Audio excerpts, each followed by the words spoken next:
Oh, now it's Hold live. on. Now it's live. Yeah, I think you just hit Okay, something. so now you have to do the whole introduction again. We were just talking. Practice. I didn't want to interrupt. I wanted to say that, even when you were Lord. I was like, come this on is now. not, Our people perish. It's not live. But you see, look how God works. It had to be for me to keep coming in and out to realize, because this whole thing wouldn't have been filmed. I sent you a private chat and everything, Reva. I said, well, what is going on? Private where? I have a lot going on. A lot of things. Hold on, let's test it out first. I'm gonna go to my channel and see is it live. It's green, so it's live it's now. streaming. It's streaming. It's all my fault, people. It's all my fault. It's all my fault. Right. Rewind. So here we are with Reva. She keeps popping in and out. She keeps popping in and out. Child, listen, I need to see it streaming over here. Hold on. Yep, but that's because we have the celebrity is in the house. That's why. Faith without works is there. She said, "I gotta check. I gotta see it." Yeah. Is everybody good? Is everybody golden? Is everybody good in the chat? Everybody's good in the chat. Okay, so yeah, the super noob over here, super noob. But at least we got all the things flushed out. So here we go. Here we go again. Okay, tonight. Where's my mic? Here we go. All right, so tonight we got this powerhouse. Trey Moe is in the house, an American comedian. Are you a comedian, Trey? Yes, I am a comedian. All right, got to get that right. Are you a content creator, Trey? Yes, I'm a content creator. How many channels do you have, Trey? I can't even count them, if I'm being honest. You can't count them? I only know of like 3 of them. Okay, so you got a lot but I'm 20 channels. Years. I'm a 20-year entrepreneur. 20 years deep, 2 feet deep, 20 years deep in this YouTube. For me to count 20 years will be very. You don't even look that old, but okay. No. That's what they say, right? He's been one of those 5-year-old YouTubers. Listen, you don't look that old. I wasn't going to say it. But you do not look like you should be able to have been doing this for 20 years. But it is what it is. All I'm right, like so 16 into my soul. So listen, Trey, are you bringing the funnies and you're bringing the strategy tonight? Well, I can tell you, whatever y'all ask, I'm gonna give a great answer, my best answer, my most knowledgeable answer, and then hopefully it's the strategy. With 100 million views, I'm sure that you have some secret sauce that you're gonna drop on us tonight. And we in the Revilla community and the YouTube Over 40 community and every community that's represented here on the screen and in the chat will be taking notes tonight, because this is an awesome opportunity for us, and we appreciate you for gracing us with your presence and also with your passion for YouTube. Okay, so here we go. Can we go around the room and introduce our channels, introduce yourself, and why are you here on YouTube? Karen. I am Karen from at YouTube Over 40, and I just encourage new YouTubers just to press record and to just get seen, make a channel, try and break YouTube, experiment, and all that kind of stuff. So yeah, that's me. I'm thrilled to be here. Thank you, Reva, for inviting us. You are so welcome. So Karen and I are co-hosting you tonight, Trey. Peter, can you introduce yourself, your channel, and why are you on YouTube?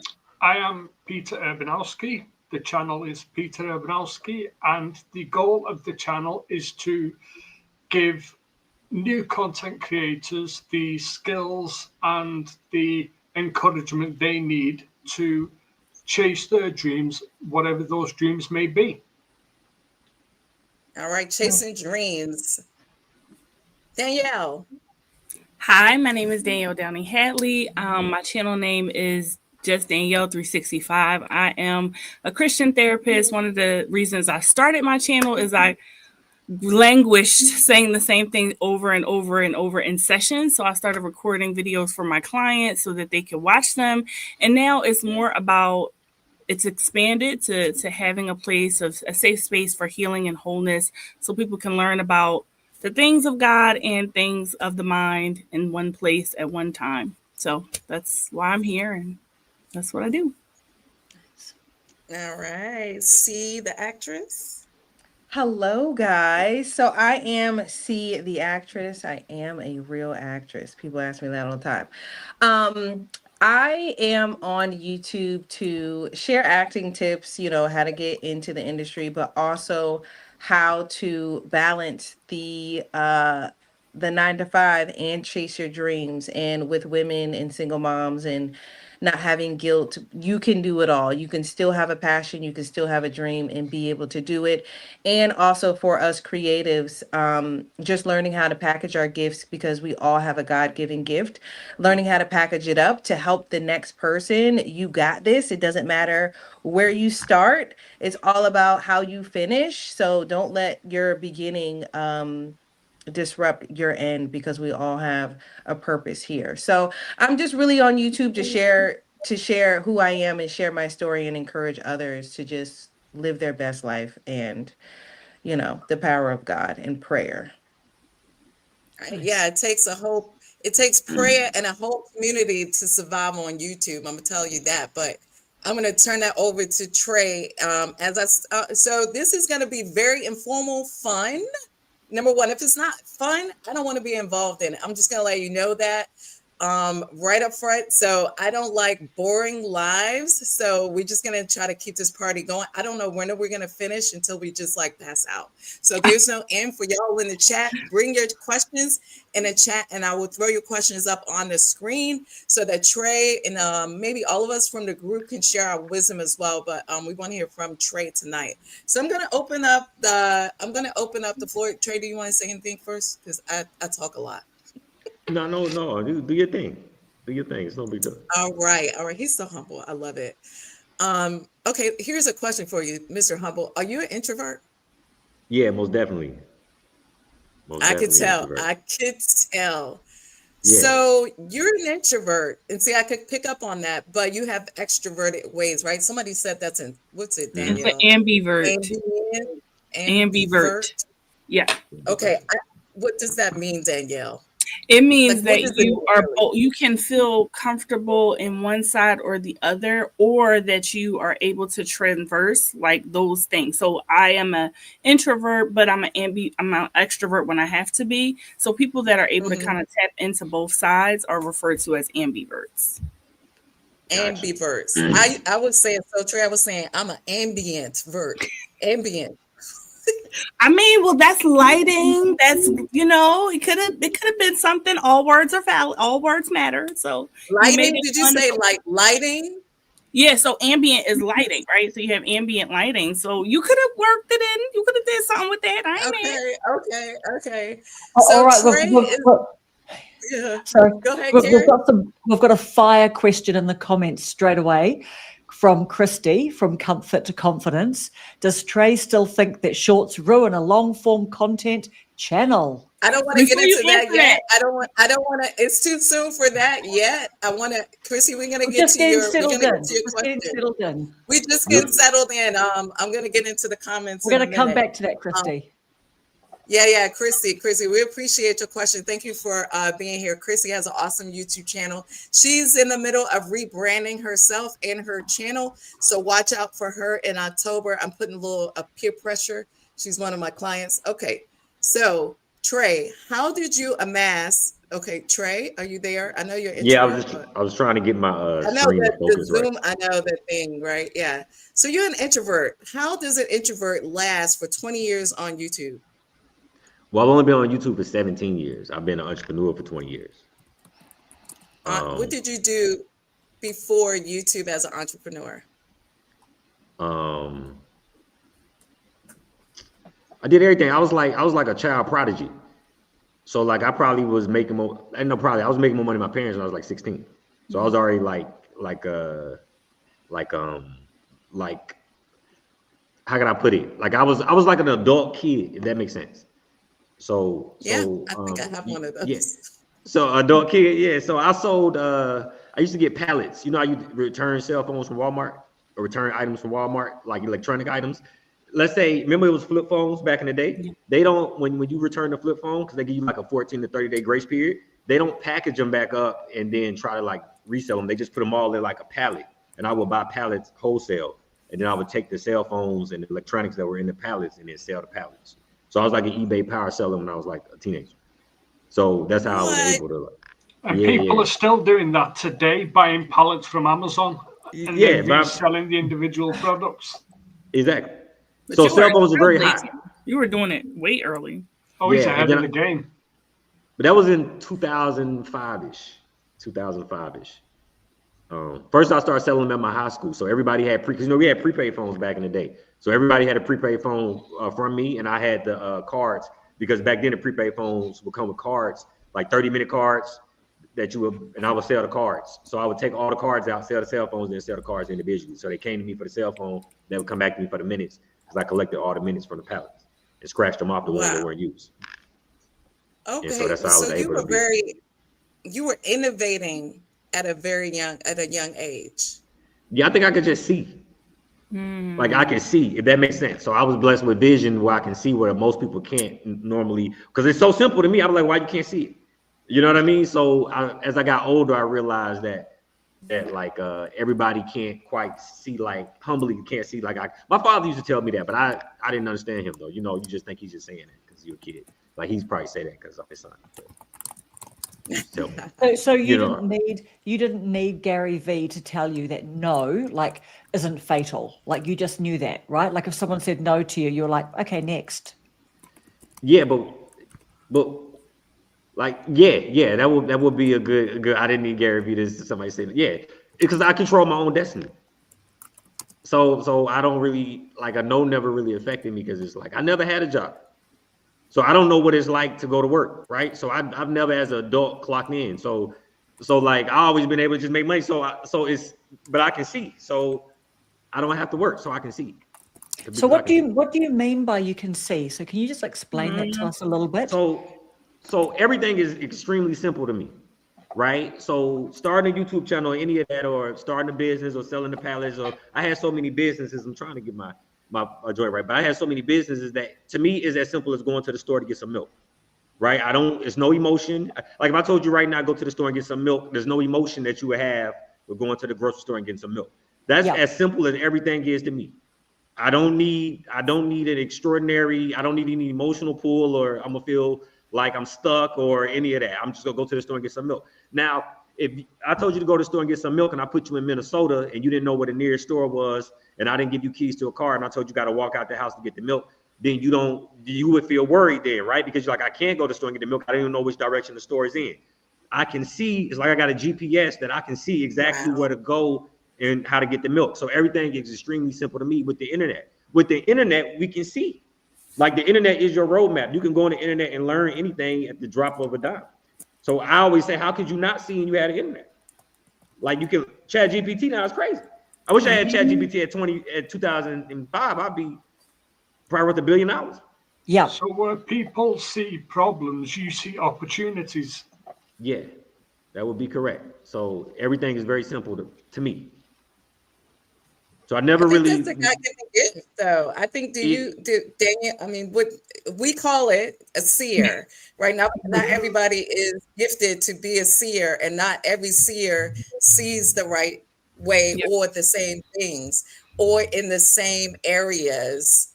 And you just been blessed to be a seer in the business in the internet space.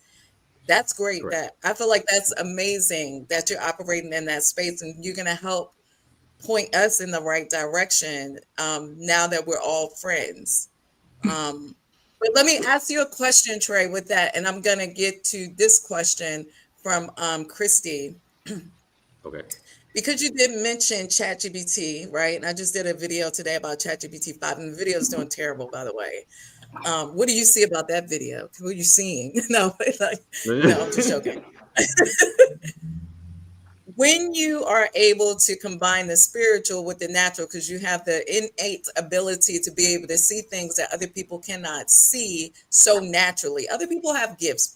Everybody has a gift. Correct. Whether you think so or not, whether you've recognized it or not, you have a gift. Everybody has a gift. It's up to you to figure it out within yourself and your higher self. So with that said, my question to you is, because you know that gift that you have and you have cultivated it, and you're still cultivating it, and you're making all kinds of moves. I just don't want to say money. You're making all kinds of moves with that.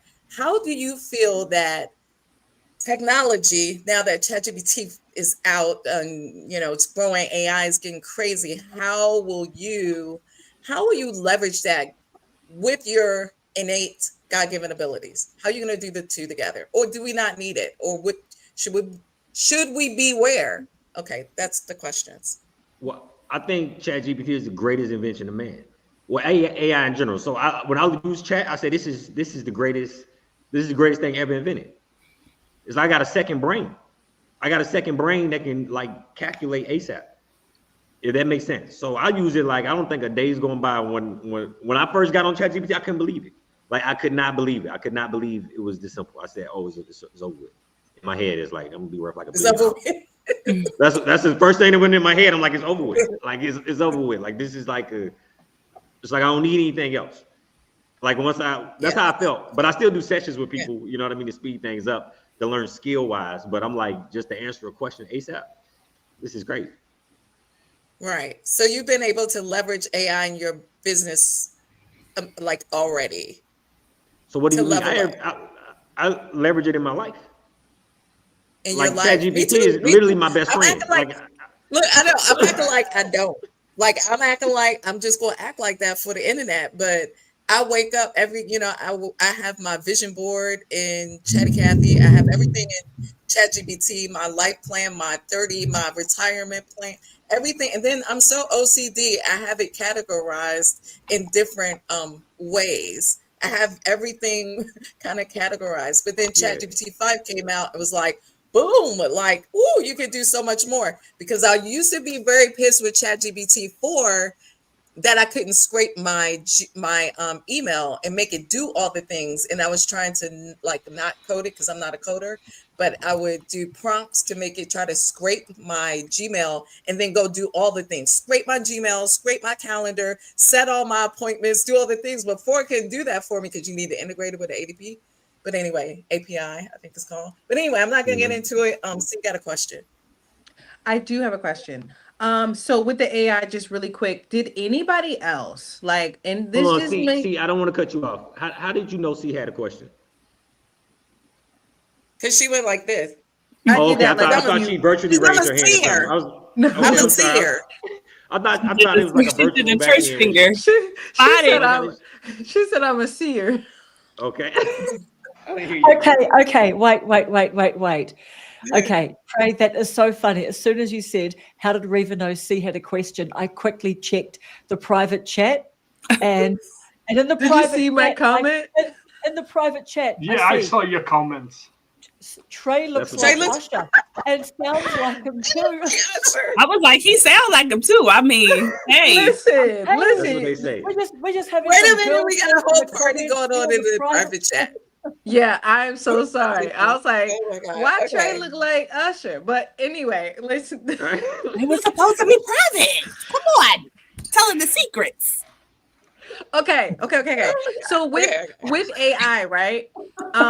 So like just like Trey said, when AI came out, I was like, is this like you like what? It's over with. I was mind blown, all of the things, right? But when I started using it to really build out, my business and things that I was creating, a part of me in the beginning, I had guilt. Did anybody else have any guilt for using this? I mean, not that we copied and paste. We obviously have to put our experience on it and your sauce and who you are, your little razzle dazzle on that thing. But I did in the beginning. I was like, you're not even doing the work. You're having this thing do it for you. Like I had so much guilt using AI. Did anybody else? Nope. I would say I didn't have guilt. I think it's all, if you remember the movie, I forget what it's called, but it was all about, it was Will Smith and it was with AI. And the thing kept saying, hey, you're not asking the right question. And so for me, it was like processing the right question. So if I feel guilty, why? The only way I'm going to feel guilty is if I am utilizing this incorrectly or not doing all the things that you said. I have no guilt. My creativity is in the prompt. It's in the production of that thing. It's in organizing. It truncates time. Yeah. So I had to learn that over like a few weeks. I was like, girl, you're giving it your ideas. Like it's just helping you put it together. Like, and just things like something as simple as a case note. Like it could have taken me 30 minutes to write it before. I can put the 3 main topics and it did it in 2 minutes. Like I'm not mad at that. I still had to do the analysis. So I'm definitely, I don't feel guilty. I think it is about reframing how you see it. And even simple things like, hey, I have 18 tasks. Can you tell me, is this possible in the 5 hours I have? And if so, what's the correct order to do these things? Right, so just utilizing it properly, I think, is what helps dissipate that guilt. I mean, that was in the beginning stages. I ain't saying now. I'm saying in the beginning. Girl, we full-fledged now. You can't tell me nothing. I think if there's any guilt to be had about AI now, it's that people are not using it necessarily, or some people are not using it in the right way to help them progress to where they want to be with their lives. So you've got some people who just don't use ChatGPT at all, and they're just doing everything like manually and getting lost in their own emotions. So if you're using the tools that are there for you to get to where you need to be or where you want to be or to help other people, then that's a blessing. It's a tool. Speaking of blessing, there's a question in the chat. Before we get to the question in the chat, before that one, the question that's on the screen in the chat, sorry. I do want to address the fact that we are going to talk about shorts. We are going to talk about strategy. We are going to get to all of those things. We're just warming up here for the night. And A2R has a question for Trey. It's kind of a personal question, but I thought I'd throw it up on the screen. Okay. It says, I have a question, Trey. Are you a believer? What does she mean by believer? I knew you was going to say that. You could believe a lot of things. You could be, yeah. Like, what do you? Maybe you believe in ChatGPT. I can take an educated guess. You want me to, or? Sure. So maybe she's asking me, am I a believer in God? Or she could be saying, am I a believer in Jesus? It could go either way, all right? the things, yeah. Right. Yeah. So I believe I will answer a question, a simple question. Oh, so sorry, Trey. Learn with Ramez says, are you a Christian? It would be difficult for me to answer that. So let me answer the question in the way I can answer it, right? And I'll try to answer it in the way that everybody can understand. I believe that you can reach God through any vessel. I can go to a mosque, I go to Catholic church. I spent time in the Jehovah's Witness church. I spent time in the Southern Baptist church. I spent time in the Christian church. Last Sunday, I visited my grandma this Sunday, but last Sunday I went to a Christian church, right? So I believe that God is a word. Whether you call him Allah, whether you call him Jesus, or whether you call him Jehovah, you connect it to your vessel. That's who you connect to your vessel with. You know what I mean? So whoever you connect to your vessel with is who you connect to your vessel with. No, not one is higher than the other. I believe it's the same. If that makes any sense. In the Christian argument, say it's not the same. In a Muslim argument, say it's not the same, but it is the same because Jesus is no different from Allah. It's God, right? You ask him for a higher power. You pray into a higher power. You releasing yourself to a higher power. And I can see Danielle's face is going up because, I'm actually looking at my candle. Okay. Crazy right now. It's just no, it wasn't. So yeah, I'm a believer in God. I think God allowed me to do everything I'm able to do. I think it's a part of. But I study like a lot of religions. Like I showed you. Like you may have a Quran right here. You may have a Torah right here. We got the Christian Bible upstairs. I'm breaking it down at the moment. But I believe I'm a little bit of an oddity. So I believe that God allows us to manifest whatever we want and desire.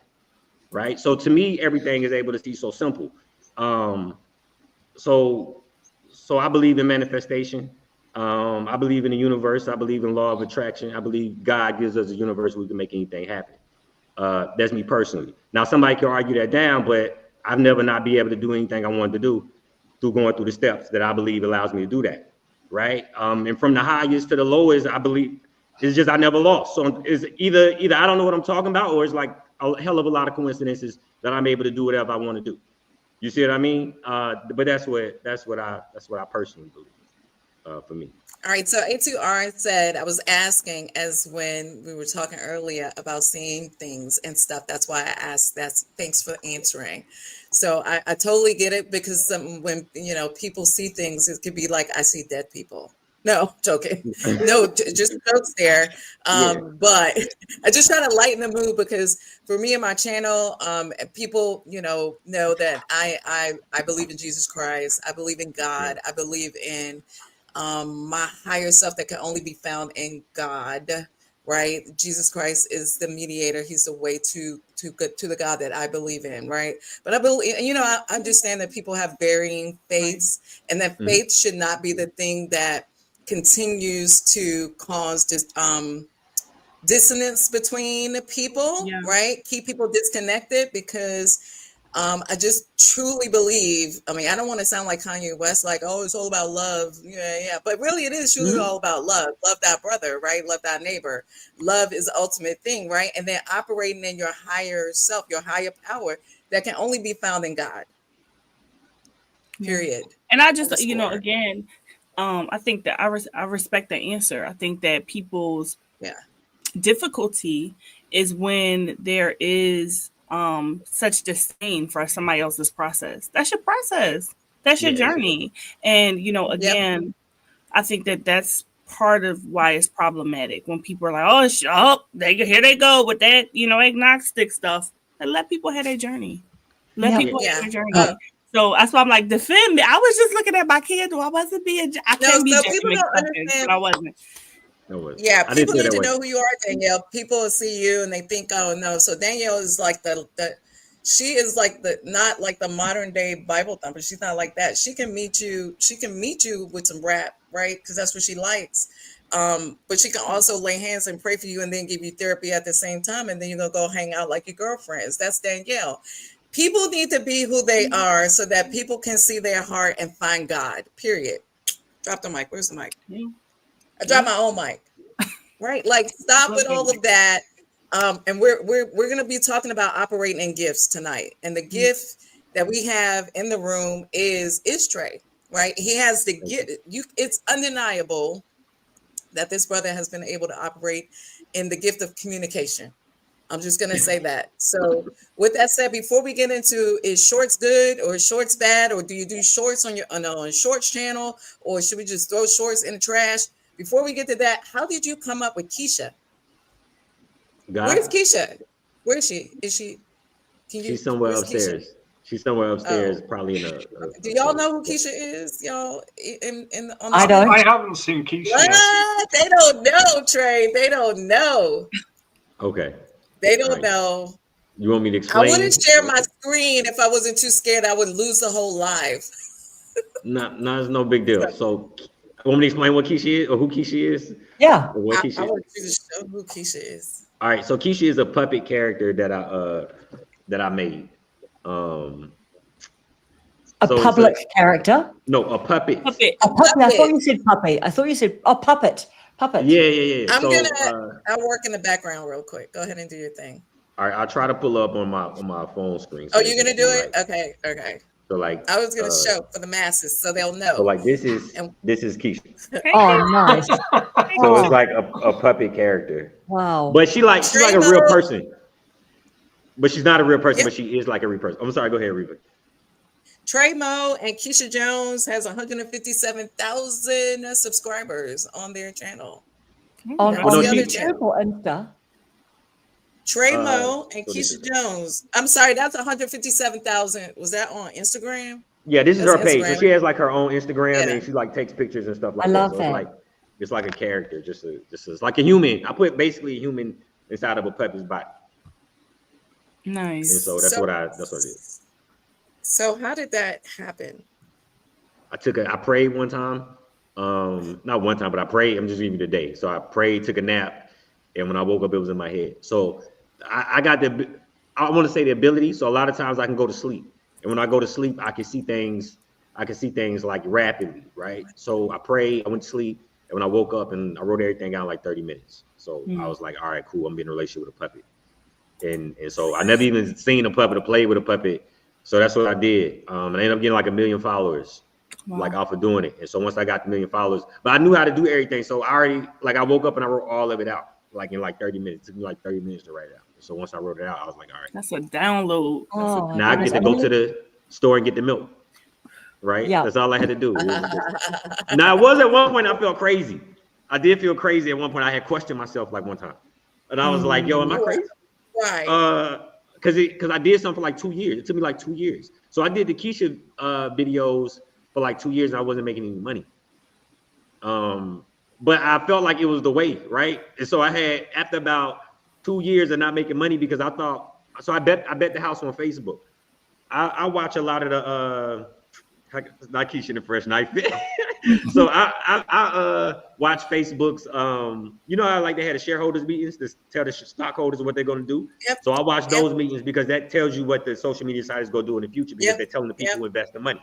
So they kept saying they were going to monetize videos. This is in 2015, 16. So that's why I bet the house that when Facebook allows us to monetize, I'm going to be in the front of the line. So I would do the videos on Facebook. And I was getting a lot of views on them. Like they were getting hundreds of thousands of views, millions of views, but I wasn't making any money. Right. And so after about 2 years, I'm like, yo, when y'all go monetize, you've been saying you're going to monetize since 2016. All right. And it's 2018 and you're still not monetized. So I'm like, what's going on? I watch a video you saying that, like I watch a whole, like this was a while ago, because I've been following you for a while, and you were like on the Facebook thing, like what's what, but then like Facebook's coming back and how much you know made on Facebook when they start monetizing and what's going on now. So like I follow you with that, like the trend stuff. So yeah, go ahead. Talk about that Facebook stuff. So I thought so I remember because I would check every night. I would Google like Facebook monetization every night, like clockwork, before I go to bed. And I've been doing this for like forever. And after about 2 years, I was like, I asked myself, like, that was, I don't want to say I doubted myself, but that was the first time I ever was like, hold on, am I, because I had been doing it for 2 years. Imagine doing something for 2 years nonstop. Yeah. Right. It's like, yo, am I crazy? Am I crazy? And then I'm doing it with a puppy. So I'm like, am I crazy? Wait a second. You know what I mean? And then that exact week, like 2 days later, Facebook sent me an email and was like, "Yeah, we beta testing the monetization. Do you want to join?" And then I was like, "Yeah." And then they allowed me in. And then once they allowed me in, I was like, "Okay, I ain't crazy." Okay, so here we go. That's crazy. So that's a gem. That's a gem right there. Sorry. Yeah. Go ahead. 2 years. You know how many people would have quit after like 6 months or something? Like 90 days. The fact that you were consistent for 2 years, because I don't know, child. I don't know if I don't know if I could have waited 2 years. But the gem in that is he almost doubted himself. And right there at the end, Facebook says, yes, we're opening it up. Da da da da. Like you cannot give up. Because when you feel like you're going to give up, that's where the gift is. That's where it's going to turn around for you. So do not. Love that, Trey. Sorry. And I had bet the whole house on it. Like I had bet, when I say I bet the whole house, like I bet, like I filed for bankruptcy. I got rid of my crib. I moved back in with my dad. Like I had bet like the whole house. So that's what I'm in my father's basement saying, yo, am I crazy? Then my dad actually was like, I remember my dad, I was at home one day and he called me up and he was like, hey man, I want to talk to you. And I was like, all right, cool. And then he was like, yo, man, you all right? I said, what you mean? I'm confused. Like, I'm like, why you asking me all right? He was like, bro, you don't nobody come by the house. You don't really come upstairs. You just go down. I don't know, like, you know. He was like, I got no problem with it. You're not causing no problems or nothing. He said, you come up, you eat, you shower, and you go back down there. And you got to think in his mind, like, he not seeing me shoot videos with Keisha because I shoot the videos while he's at work. So, but he knows, like, when he come downstairs, he sees me writing and editing on the computer. But I guess in his mind, he was like, yo, he operating differently, you know, than when he left. So I guess in his eyes, imagine your son coming back home, then I'm playing with a puppet, so it's confusing him. Because you know what I mean? He's like, yo, what's going on? You know what I mean? Like, I got a puppet laying on the couch. I'm on the computer like 24/7. I'm writing every time he comes downstairs. You see me like writing and doing stuff. Like, yo, what's going on? So from his perspective, I could kind of see it like, okay, that's why he asked me, am I okay? You know what I mean? But I'm like, bro, I'm perfectly fine. You know what I mean? Yeah. Do you need help? Yeah, do you need help? But that's what made me say, am I crazy? Like when I was in his base, I'm like, I'm in my father's house in the basement. It's a furnished basement, like it's like, you know what I mean, got good walls stuff. It's like a basement. Oh, it was nice. It was nice. You know what? But look, Go ahead, Karen. Go ahead, Karen. Oh, I was just saying you should have said to him, Dad, go look up Lil Mayo and then come back and talk to me. Little Mayo, what's that? Lil Mayo, Lilmayo. That's that little ET looking little robot guy. Look him up now on Instagram. Lilmayo. Lil Mayo. That's not Keisha's competition, is it? Oh, I see. Yeah, I know exactly what you're talking about. You know exactly. Yeah. I know That's exactly. you, so it's kind of like that. That's what you're doing. Yeah, it's kind of like that. I thought about that when I saw it. You're right. It is like that. But Trey was like ahead of his time by how many years? How many years were you ahead of It's your been time? like 10 years now. It'd be 10 years. Oh my in gosh. October. So wait a minute. So Keisha's been around for 10 years. Well, I took a picture with her. So October, when I had the dream, it was in October 2015. So, and then I found her, I had to find her on the internet. And I think I took the first picture with her in like October of 2015. And then after that, I made her own channel and stuff in 2016. So really, so it's coming up 10 years. Yes. Wow. Where did you find her? Yeah. Where did you find her? Did you say you found her? I just was searching the internet. I started searching the internet and I was looking at puppies. And when I saw her, I was like, oh, that's it right there. That's the one. That's the one. And then I ordered it. And then it was. But I got like 5 over in here. It's like 5. You got 5 Keisha. Wait. Yeah, it's not the same so you got 5 Keisha. Yeah, in the different house. Outfits. Exactly. So I won't have to dress her and change it. Mm-hmm. I can save time because money is time. So you got to think about the time I'm spending. Yeah, money is time. So it's cheaper to buy a bunch of them and put them in clothes so that way I don't keep swapping out the clothes. Mm-hmm. Oh, so you actually bought 5. You bought 5 Keishas. Not at that time. I bought 1 Keisha, but now I have 5. How much is wait. How much is a Keisha? How much is Keisha? Probably like a few $100. I would assume. You know, I haven't bought her in a minute because I've been, you know, I didn't have to buy a new one, so I don't know how much they are currently. But a decade ago, the 1.0 version. Yeah, it's a whole. So when I had the idea, I was living in LA. I had my own crib, and then I moved to Atlanta, and I had my own crib. And this is in 2016. And coincidentally, it's like funny how like everything works out, right? Across the street from me was a school of puppetry from my crib. So I would look out the window and I would see a school of puppetry just across the street. And I didn't even know it was a whole like art form, but puppetry is a whole art form, right? So like they got museums. Say what? Jeff Dunham. Yeah, Jeff Dunham. He knows exactly. Yeah, Jeff Dunham. And I looked at the full list, and Jeff Dunham is usually the top 5 most wealthiest comedians every year, right? So that's what made me look at it and was like, oh, I'm gonna cash out. So I knew I could do merch. I knew I could do live shows. I knew I could do. It was when the pandemic hit. I did a gang of face masks. I put Keisha on a face mask and put her saying on a face mask, and they would sell out every time. Like every time I put a face mask out, they order it would sell out. And so there was a whole business perspective around. I mean, like, so it wasn't just like, okay. So I talk about this all the time. It's not just about making a video. Like the video is just one portion of what you're doing. The video is just one portion. Yeah. It's just a vehicle. So it was a whole. You saw the whole vision of what Keisha was going to be from a business perspective. Correct. Because I never create content without purpose. Like I'm always confused when that happens. When somebody like I'll just create and I'm like, for what? But that's maybe because I can see. You know what I mean? Maybe, so I'm not. Yeah, maybe they're doing it just to amuse themselves or for themselves, right? Maybe they don't realize that's why they're doing these purposeless, I guess. Well, sometimes it's certain aspects where you say, I want to create art, right? And if you want to create art, then create art. And then you want to get your creative juices out, you can get your creative juices out. But when someone says, I want to do this for a living, that's not art. At that moment, you have to do a business first, right? Mm-hmm. So most of the time, the creative brain and the business brain is not equal, right? And if you're a creative, the business brain is usually non-existent for the most part. This is why when a good manager meets a great talent, it usually takes off versus that. So when it comes to me, God gave me the ability to do both, but I see in money before I see in anything.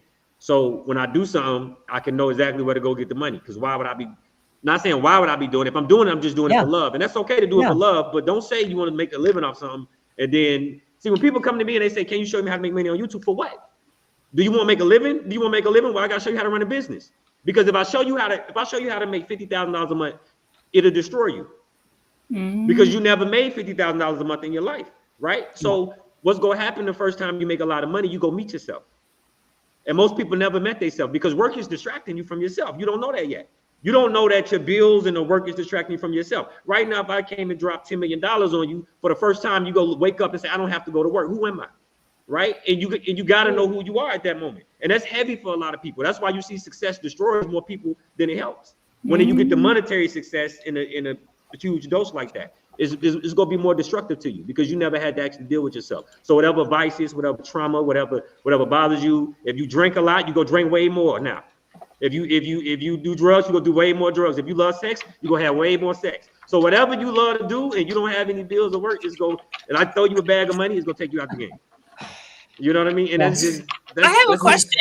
I have a question. For a bag of money. I have a question based on that a little bit, because I can definitely hear that sometimes we have the gift, we have the talent, but we don't know how to encapsulate it in a way that is marketable, right? And so what I hear you saying is that not that you can't just have the talent, but if you have the talent, you might need someone else to manage it if you're not business minded. Do you think that you can, how do I put it? Do you feel like everybody can learn the business aspect of it? Or do you feel like that is something particular people need, right? Like, so like I was just saying, I'm just a musician. I have no interest in the business part. Do you feel like the musician needs to learn the business, or the creative needs to learn how to market themselves and package things in that way? Or do you suggest people just hiring others that are good and well-versed with that? Well, Hopefully that makes sense. Yeah, it is. That makes perfect sense. It's a loaded question because when you say need is perspective, right? Amen. So if you have someone that can do it, then it's like, I got someone that can do it. So sometimes your stars line up perfectly. But if you in Tupelo, Mississippi, your star's not gonna line up perfectly, right? You're not around. If you in Wichita, Kansas, yeah, you of course, if you in LA or if you're in New York, you're in Chicago, you're in a big city where it's millions and millions of people. But if you're in a small town, there's 600 people in your town and there's 50 people in your high school and you graduated with 15 people, you got to learn everything because at that moment you got to get yourself out of the situation. You see what I mean? So necessarily need is perspective. So what I mean by that is, I believe when it comes to business is a skill. Anybody can learn the skill. Yeah. Anybody can learn the skill. Now, playing the guitar, God can come down and bestow you more talent playing the guitar. It could be a 3-year-old guitar prodigy and he could just play the guitar. Now, am I naturally better at business than most people with my God-given hand? Yes, but I'm beating my business sense up. You know what I mean? Like over and over and over and over again. And I think a lot of times people say, can you teach me how to make money? They are shocked at how much I learned on my skill set or what I write down and what I take in, right? I think can you teach me the secret sauce is what most people say, or they may pay to talk to me. I can show you everything that I do. But they don't want to see that I practice for 12 hours straight. Michael Jackson can dance pretty good. I was looking at an interview. The man said Michael Jackson would dance till he can't dance anymore. He said, I'm not being sarcastic. He would literally dance until he physically could not dance anymore. But to us, it looks like God blessed him with the ability to be able to dance better than everybody. You see what I'm saying? So it's the Kobe Bryant thing, the David Beckham, right? Yeah, Tom Brady. If you notice Michael Jordan, Kobe Bryant, Tiger Woods, Dave Beckham, all of their coaches will say nobody works harder than them. Floyd Mayweather is not a coincidence, right? That their coaches is all say nobody works harder than X, Y, and Z, right? But totally. They all are very dominant. Yep, and Tom Brady, he's not a natural, right? He was not the natural guy coming through. Exactly. He worked. Yeah, he's physically not. God didn't give him physically what he gave the other QBs, right? But it doesn't matter that God didn't give him physically because he got the other part. And when you got the other part, you can see it's two parts of it. It's talent and it's skill, right? You got. Is there room for joy? Because I'm like, how do you avoid burnout? No. You can get burned out. You can get burned out quick. I was just telling my friend this and she's making a lot of money on YouTube and she's doing very well. And I can see she's gonna crash. right? Mm-hmm. Because see, the gift of me being able to see good is I can see the bad too. My gift doesn't stop. It's not a one-way street gift. I can see the bad, right? And I'm looking at it, I'm saying, you got enough money where you can get a chef. You got enough money where you can get a personal trainer. You got enough money. You burning yourself out chasing nothing right now. And that, remember when I told you about making money is dangerous because now you've almost made making money a vice, right? So at what point is enough for you? Because if you got millions of dollars, at what point is enough for you, right? Because now you're burning yourself out. There's no reason why you shouldn't have a chef and somebody handing you food. That makes zero sense. People make it seem like burnout is a part of the process, especially when you have that hustle culture. You got that mentality where I have to be working, I have to be working, I have to be working. There is a precipice or intersection that says I have to earn this to the point of burnout. And so that's why I asked that question, because you look at people that are naturally talented, but they're pushing the limits because I feel like there is some joy in that. Like if you're doing the thing that makes you tick, right? You'll do it all day, every day, and it doesn't feel as arduous to you. But I think that people who haven't found that kind of sweet spot where there's still some joy in it, it's like you working so hard, you're not even enjoying the fruits of your labor. So that's why I asked the question, is there a place where you can avoid the burnout so that burnout is not an integral part of the process? Yes, but you got to recognize it with yourself. Okay, so it's two types of people, right? And most of the time in business, it's smart people and it's sharp people. I'm not a very smart person, right? I was always the last person to finish my test in school. I was always like, I know that, like, it's gonna take me a minute to take the test. I'm just gonna be the last person. I'm okay with that, right? But I'm an extremely sharp person, right? I'm an extremely sharp person. So sharp people usually have a great ability to get the plane off the ground. They can get any business off the ground, but they cannot fly it. Smart people fly the plane way better than sharp people. Sharp people will crash the plane because once they get a plane off the ground, you're like, thank God they got the plane off the ground. They'll try to make the plane go upside down and do a twirl and do all this. And that's when you need a smart person to say, no, we good. We got the plane off the ground. All we got to do is just fly it and land it. That's all we got to do. And yeah, all we got to do is coast. But the sharp person will keep trying to do more and do more and do more and do more, right? But the smart person can't get planes off the ground. So they have a hard time getting the business off the ground, and they look at other people's planes and they be like, bro, I know I'm better than him. No, you're smarter than him, but you're not sharper than him, right? You go to work and you're smarter than your boss, and you're like, I know I'm smarter than my boss. You may be smarter than your boss, but you're not sharper than your boss. There's two different levels of intellect, right? So a smart person has a hard time getting a plane off the ground because it takes a lot of risk, it takes a lot of grit, it takes a lot of guts to get the plane off the ground, but they do the best at flying the plane. So I'm gonna give you an example. I'm a very sharp person. I would do too many tricks on a plane. I just did a cohort, right? It starts Saturday, a YouTube cohort. Now I started to do 60 people. I had a few hundred apply. Then I say, you know what? I'm gonna cut it to 30. I said, you know what? I'm gonna cut it to 50. Right? Now the reason I cut it down, now I could have said, you know what? I'm gonna do 100. I'm gonna put everybody on the Zoom and we go thug it out, and I'll get $70,000. Right? But then I gotta stop myself and say it's the $70,000 worth of burnout, or the punishment I'm about to take physically. Then I looked at it and said, what amount of money is worth? No, it's not. It's the 30, it's the 60, it's the 30. You know what? We'll cut it to 15. You see what I mean? But that's the smartness in me. But that took years for me to look at myself and say, you know what? Don't do it because you will get greedy and you'll burn out. If that makes any sense. And that's what you got to be weird. You got to say how much money is worth how much money if I ask you right now, how much worth 6 months of your life? If I told you if you do this, you won't live 6 months more. Right? And then you say, well, hold on. There ain't no amount of money worth that. You got to look at it like that because you're not a machine. No. But do you know what, though? I mean, I definitely think that, you know, like if it was easy, everyone's doing it, right? I mean, like, you know, in Cody Sanchez, she talks about picking your hard.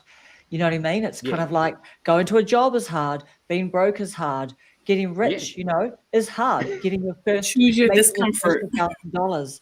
You know what I mean? Like, no one wants to burn out, but I mean, you tell us, Trey. I mean, as you say, you've got to like focus and hard, right, and put in a lot of effort to get the plane lifted off the ground.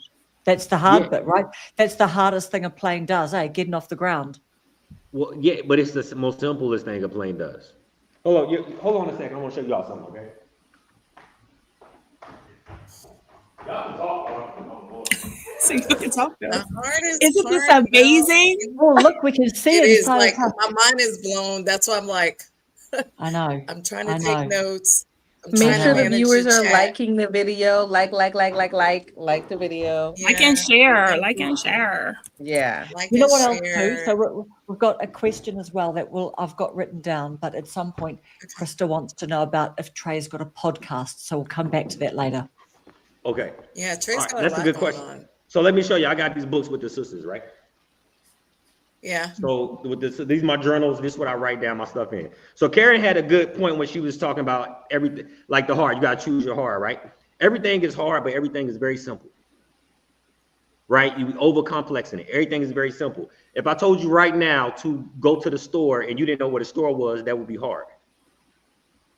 If I said, go to the store and give me some milk, that would be difficult for you to do because you don't know what a store is. But if I wrote down and Do said, I have okay, a you phone? want, Wait.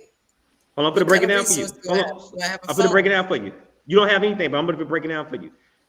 If let's say this 1992, you don't have a phone, you still can go to the store and get the milk, right? You would ask somebody, when I go downstairs, what do I do? They're going to say, when you go downstairs, you go get to a stop sign. When you get to a stop sign, it's going to be a light up ahead. When you get to the light, make a right, then you go make another left. And you write down, remember in the 90s, you would write down, make a left, Yep. make a right. And then they're going to say the store is going to be up right above the hill. And then when you go in the store, you go to the aisle and then you get the milk, right? But what happens is a lot of people say, yo, can you teach me how to go to the aisle and get the milk? You don't know how to start the car. Yeah. You don't know how to grab the keys yet.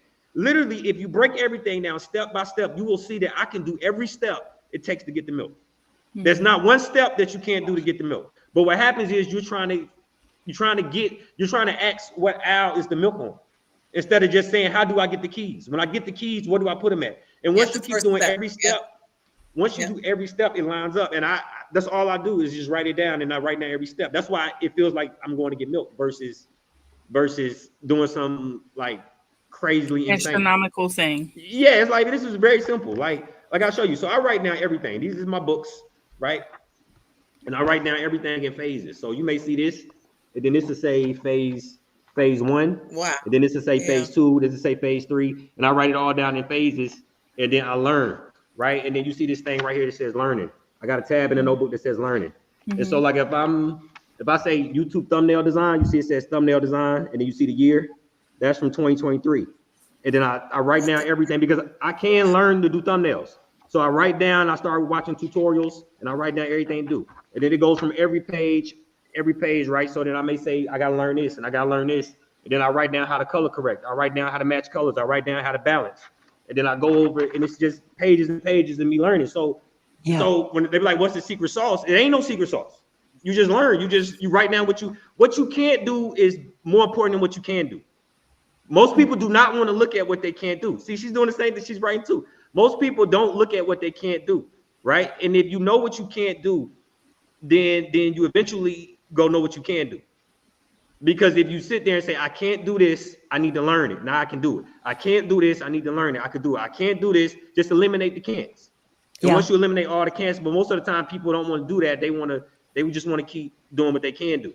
Because doing what you can't do is uncomfortable. It's very funny uncomfortable. You say that because in the last call that we had with Viva and C, we were going over the things that I can't do, and we got to the things that I can do that I subconsciously knew I could do, but hadn't realized, yes, that's actually a talent. That is actually a skill. You can teach this to other people. Right. So it's funny how everything just goes full circle. Yeah. When you are okay with being uncomfortable, that's when things will get easier for you, because you know that, okay, this is going to be uncomfortable. I'm going to feel like this. But what's on the other side of that? It can only be greater than where you're at. You're only going to learn so much about yourself, about the thing. So when people understand that uncomfortability is the key, and being a student and being coachable, that is how you're going to learn, and that is how you're going to excel. And then you just educate yourself, you apply, and you rinse and repeat. Educate yourself, apply, rinse and repeat. And if it's not working, that's fine. Pivot. Because most of the time you're going to change up something, you're going to pivot while you're small. And then when you get big like Trey, you know, you got it all together. But we never have it all together. That's that's like an illusion, right? But see, you absolutely right. I absolutely agree with that. Actually agree with that. And somebody said mindset is infinite potential. Yeah. And like she said, you can learn, but we're in a new age. Well, somebody can just teach me. Like I got on with Rob. I didn't know how to go live with Ecamm Live. I booked a session with Rob and was like, yo, teach me this. In 20 minutes, the hour session was over with. He was like, that's it. I was like, yeah, that's all I needed. I just need you to teach me what I need to learn. Yeah. That's amazing that you said that and that you brought that out here, that Trey at his size, his channel, his knowledge, his skill set, was not afraid to reach out to another content creator who was also big and growing as far as his channel, but his specialty was live. And then he booked a session with him because you identified an area you needed to get sharp in, right? You talked about sharp and smart, right? Smart all day long and sharp by itself. The two separate don't go together. But if you can bring the two together, Karen, then you can fly the plane, because that's my area of expertise. Flying the plane, getting the plane off the ground, right? So whether it's an actual plane, or whether it's a YouTube video, because by day I deal with systems. I deal with deal with aviation. And so we talk about a lot about systems and strategies, and how can we optimize, how can we get better, how can we go faster with aircraft, like how can we make it, more competitive than our competitors. I just think like Trey, like you going to someone else to level up your skill, being humble enough to identify that you had a gap in your skill set, and then going to put the resources to what you wanted to do, was just amazing. And that's why I was happy to have you here on the channel, because I do believe in creating a safe space where we can all grow together. And when people like you of your size and Rob the Maritimer can come on and teach us, I just love that that's happening. With that said, I want to shameless plug that in my school community, I asked today, right? I call it the revealers. I don't know. What y'all saying in chat? I love Americans. I really, really do. I literally say to my husband, well, just because you guys are just good at pushing yourselves forward. Do you know what I mean? Like, that's a good thing. It's a good thing. Because in New Zealand, we should be a little bit like Canadians. We're like Canadians. We're like, but it's great. No, I don't. Great. I used to not be like that. And Danielle can tell you, like, I used to be very humble, uber humble, just don't want to promote myself, don't want to talk don't want to charge too much, don't want to talk about what I'm doing. Oh, by the way, here's a call to action that's broader than like and subscribe. More than that, oh, I made a tool, I made an AI custom GPT. I probably should say something about that. No one can see your gifts if you do not really open your mouth, and they won't be blessed by what you have if you stay silently humble. Like that's the thing. So that's something that I had to learn. But I forgot what I was saying about the revealer community. Oh, like what's your superpower? Get in on your school. My superpower is the great networker. That's my superpower, is the great networker. Like I bring people together for the greater good of all. So that's my superpower in the revealer community. It's like Avengers. I'm really nerdy. I like the Avengers. So the revealers are who we are. So Trey, what's your superpower? You are seer. Yeah, I can see. What I can learn every way. You can learn. Like, so I like your notebook where it said, like, you don't know this thing? Learn. Another tab. Boom, boom, boom. Learn. So learn with Trey has been a long time coming. Like that's been the thing. Learn. Yeah. So everybody learns differently, right? Karen, you want to say something? I don't want to cut you off. Sorry, mate. Just when you're finished, Trey, we've got a question from FR Khalil. Okay. I'll break down the learning. So you got to figure out how you learn, right? So some people auditory, they say, I hear what you're saying. They'll kind of tell you subconsciously. If you're talking to them, I hear what you're saying. Then some people visual, I see what you're saying. Then some people learn through kinetic. They have to actually do it. Show me. You could tell them in, but they got like, they gotta say, now let me do it. Show me, now let me do it, right? So they gotta actually do it. And then they learn through doing it. But you get a gifted person, sometimes a gifted person can do all three, right? You get a Floyd Mayweather, you can tell him. This is why Floyd Mayweather is hard to hit him with the same punch. It's because he's so gifted at learning. Somebody can tell him, the corner can tell him what to do. Somebody can show him what to do, or he can see somebody doing it and he can mimic it ASAP. So it's hard to hit a fighter with the same punch that can learn all three different ways because he's gifted. Now, it's a certain person that goes beyond that, is that he can do what nobody taught him. And that's when you see an athlete reaching a flow state. Now he's doing stuff that's when he connected to the higher power. He can learn all three ways, and now he's doing stuff that nobody even taught him. And then the coach is like, damn, now the coach is looking baffled on the sideline. Like, I never seen a player do that. Like, when you learn that, when you start doing that, I don't know. It just felt like, you know what I mean? That's the high level stuff. When players start doing stuff that like they don't even feel, it's like, I don't know why I did it. It just felt, I just could do it. I just knew to do it. It's hard to explain. So it's like that. It's like you see it in athletes sometimes when they reach the highest level. It's like they do stuff that you would be like, you shouldn't do that. But they do it and they get away with it. So it's like that. So you gotta see how you learn. And then once you know how you learn, that's the first thing I see when I'm teaching somebody. That's why I got like whiteboards. So it's different levels. I ask them certain questions, and I'm not asking them questions to just ask them questions. I'm asking them questions so I can see how they learn, and then I teach how they learn. But most people don't know how they learn. I have so many questions. That's a superpower, Trey. I want to sign up. I was going to say, do you ever see somebody who just don't have it? And I know Karen had a question. So that's my last question. Wait. We got it. Let's level set because we got two questions. We're like the question behind it. Put a pin right there, Danielle. We're going to ask that question. But so I got to ask this question for FR. If I post clips and shorts on Instagram or TikTok, will it hurt my channel? So let's put this question together there, Trey, because you know you are known for don't do the shorts. The shorts hurt your channel. Don't do the shorts to the long form. Yeah. Okay, so Chrissy earlier had asked the same thing. So we're gonna put that all together for YouTube, Instagram, and TikTok for the shorts. Talk to us about shorts. Okay, so I never say don't do shorts. And I know that's what people hear. I say do not put shorts and long form on the same channel, right? And I show over and over and over again how they affect the money, right? And I'm not afraid to open up the books and show you the money. See, but when the shorts creators come on my page arguing with me, what they will never do is get on live and open up the back end and show the money. Because that is ego talking, right? Because you say, oh, you got 1 million subscribers. That's because that will crush their ego for you to find out that they got 1 million subscribers and they making $1,500 a month, right? So they don't want to show that.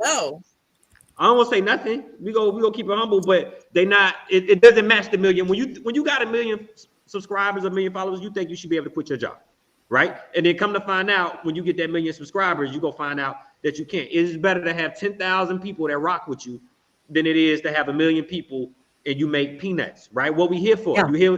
You here to look like you got money, or you here to actually have money?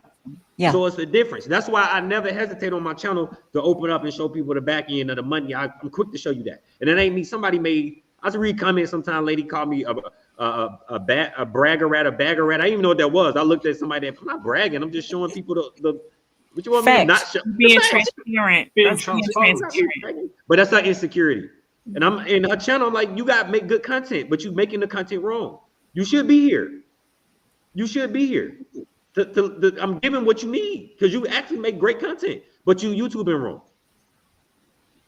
So, that's what that's a powerful phrase. I want Trey to tell me I'm YouTubing wrong. Yeah, I can see the flaws almost immediately when I look at. That's the. Don't look at my channel, okay? But that's 20 years. Avert your gaze. Avert your gaze. That's 17 years ago. We should do a channel review right now. Roast it. You gonna see them shorts and be like rebuked. So going back to FR Khalil. So I guess if he's saying if he posts clips and shorts on Instagram and TikTok, will that hurt his YouTube channel? It can't, can it? No, it's not the same thing.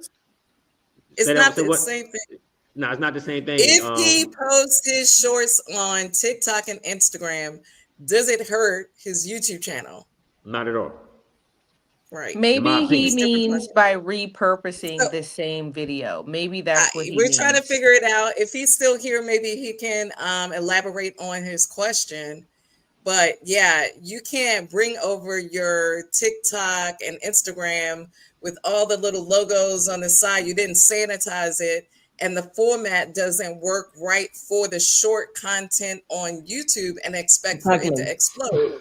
Because it's right, Trey, it's like different pacing, different things that the algorithm, well, your audience is looking for. It's a different pacing and rhythm. Well, it's a difference. So that is not cookie cutter. And I think this is what most people get confused at, right?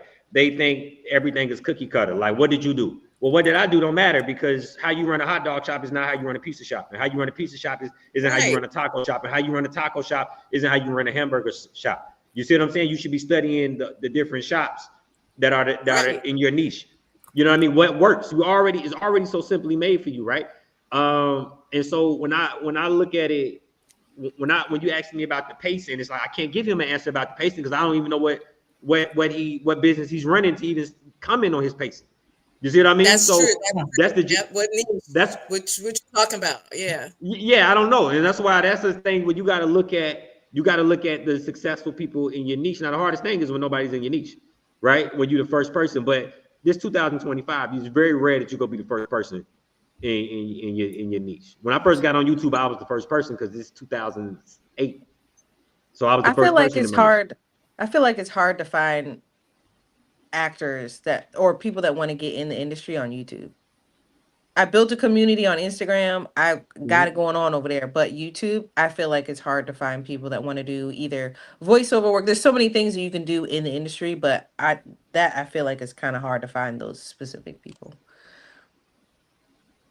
Just saying. This is pretty cool from Smooth. Hey. I got monetized yesterday, 38 days after starting my channel, thanks to Trey. Got 1,400 subs, 30 views, and 4,000 watch hours in 38 days from scratch. Interesting. Is that 30 views? Probably meant to put a K on that, 30K. Yeah, I was going to say 30 views and 4,000. Doesn't that map? Yeah, he's missing a zero or something. 30K. He's probably missing a K. He's probably missing a K. Yeah, he's probably missing a K there. Yeah. So Trey, is that like a sort of average or typical sort of like response, or everyone's different and they're starting at a different place with a different skill set? Like, tell us a little bit about your one-on-one, because I noticed in your like descriptions and probably even in your just general about, it's very brief. You're like, book a one-on-one with me or something. So can you tell us a bit about, is it a course? Yeah. Is it one-on-one coaching is what you're doing, isn't it? Is it? So, well, I got to see where you are, right? And so let's say you do a one-on-one session with me. I can never tell somebody how fast they're gonna get monetized. I can never tell somebody how many fast they're gonna get subscribers. Yeah. I'm not one of those ones that say, yo, this is the monetize. You gonna get monetized. Nah, you gotta hit every trigger. In order to get the faster you teach YouTube your audience, but you have to hit every trigger, right? And what I mean by every trigger, are your thumbnails right? Is your SEO right? If you think in 1 hour, I'm gonna be able to teach you about how YouTube algorithms work, how to edit thumbnails, how to edit videos, how to light a set, how to work your camera, how to work your microphone, how to actually run and operate the business of YouTube, what to do before you post, what to do after you post. And it's 17 hours of work that I got to teach you, right? So sometimes somebody only need one session. Like they've been YouTubing for 6 years straight, and they already know how to edit. They already know how to do thumbnails, and they just say, yo, bro, look at my tool set and tell me how to use my tools. But that's why I started doing a cohort, because I'm like, look, I got you for 8 weeks. For 8 weeks, I can hone you for 8 weeks, right? Because there is no, when Reva said, what's the sauce? The sauce is you learning. There ain't no, what you want me to do? Like if we sat there and I taught you how to do thumbnails, that's an hour in itself. But then you still don't have the other stuff to hit the trigger. So I got to teach you each individual. What happens is people say, well, I want to post, well, pause on posting for a second. I'm able to get, when you do a YouTube page, it's a restaurant. You open up a restaurant. So a lot of times when you open up a restaurant, YouTube is betting on the fact that it can pick your audience for you. So every time it tries to pick your audience for you and it gets it wrong, they go look at you and say, hey man, you wasting an ad slot. You wasting an ad slot. You wasting another ad slot. Now your restaurant got bad reviews. So now you basically saying, Yo, all right. What? That's why I'm an advocate of new pages sometimes. Start a new page. Everybody be like, well, I got blase. Start a new page. You ain't making no money. Yeah. Stop being smart. You being Yeah. too smart. A sharp person gonna throw the page away. You being smart. That's the smartest thing you saying. I got 3,800 subscribers or I got X amount of subscribers. You being too smart, right? Instead of being sharp and saying I'm not making money. If I throw the page, I'm already not making money. You lost nothing but your ego. Yeah. Yeah. Throw the page away. Let's start over from scratch. That way your restaurant is new. I'm quick to throw a page away. I throw a page away at the click of a mouse. Give me a new one. But I have no fear. You know what I'm saying? I'm through pages away with hundreds of thousands of subscribers. Give me a new one. I ain't built it right. Do you have some students that will go through your cohort and they just sort of don't like their channels, don't like, you know, perform as well, like they don't make as much, what do you call it, progress as like some other people? Do you have that? Well, no, I never done a cohort. This is my first cohort. Oh, is it really? Yeah, now I can speak on my friends.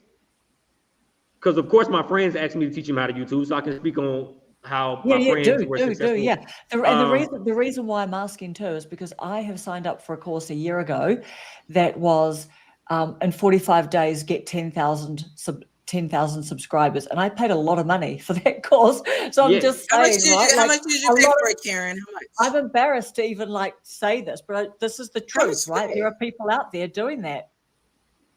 Right, so I'm just saying that. Reva, I don't think she heard you. Go ahead. How much did you pay? Oh, thousands. It was literally I mean, like, is it more than $5,000? It was probably about, I would say, maybe about 4,000 American dollars, which is a lot in New Zealand dollars. But I know that, you know what I mean. Like, it's kind of, that's double our currency, kind of thing. You know what I mean? Gotcha. So that to me feels like a lot. You know what I mean? It is a lot. Okay. It is a lot of money. Dude. It's a lot. I'm gonna give you an example. When you see stuff like that, right? When I see the 10,000 or you can learn how to, that's usually a grifter, right? And what I mean by this person has got they've got lots of plaques. They're in the gaming, so most of their Discord are like gamers and stuff, but he's really branching out. So he's actually got the credentials, but just a massive overpromise, under-deliver.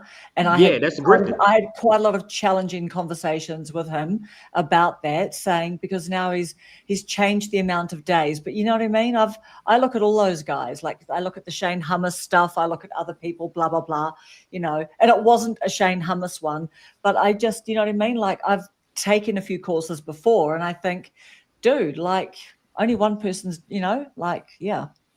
So I used to manage YouTube talents too, right? So I got a little bit of an upper hand because I used to manage YouTube talents.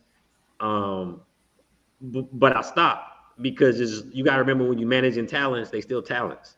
So if I got a good business brain, I can see somebody with the magic, and I got enough science where I can link up with somebody's magic and I can go pull them in and say, we're going to make a lot of money. The only problem is, you know, what I told you, you make a lot of money, you go meet yourself, right? So I start walking people into self-destruction. So now you got to remember, if my livelihood depends on them showing up and now they self-destructive tendencies and taking over, it's almost like, this is why the music industry look at artists as disposable assets, because if you don't look at them as disposable assets, you're not going to do good as a music exec, because they know an artist is going to be an artist. There's nothing you can do. An artist is going to always be an artist. And 99 out of 100 artists is going to be an artist. I'm sorry, 99 of 100 artists. Lauryn Hill don't want to show up.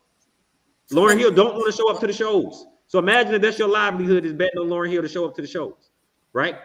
Artists is going to be an artist every time. So when you look at that, I look at it from a concept of, when I was managing an artist, it was, now some did extremely well, right? And then you got to the point where some didn't want to pay you, right? And the reason why they don't want to pay you, see, it's easy to give me, let's say if I take 10%, if you make $200, it's easy to give me $20.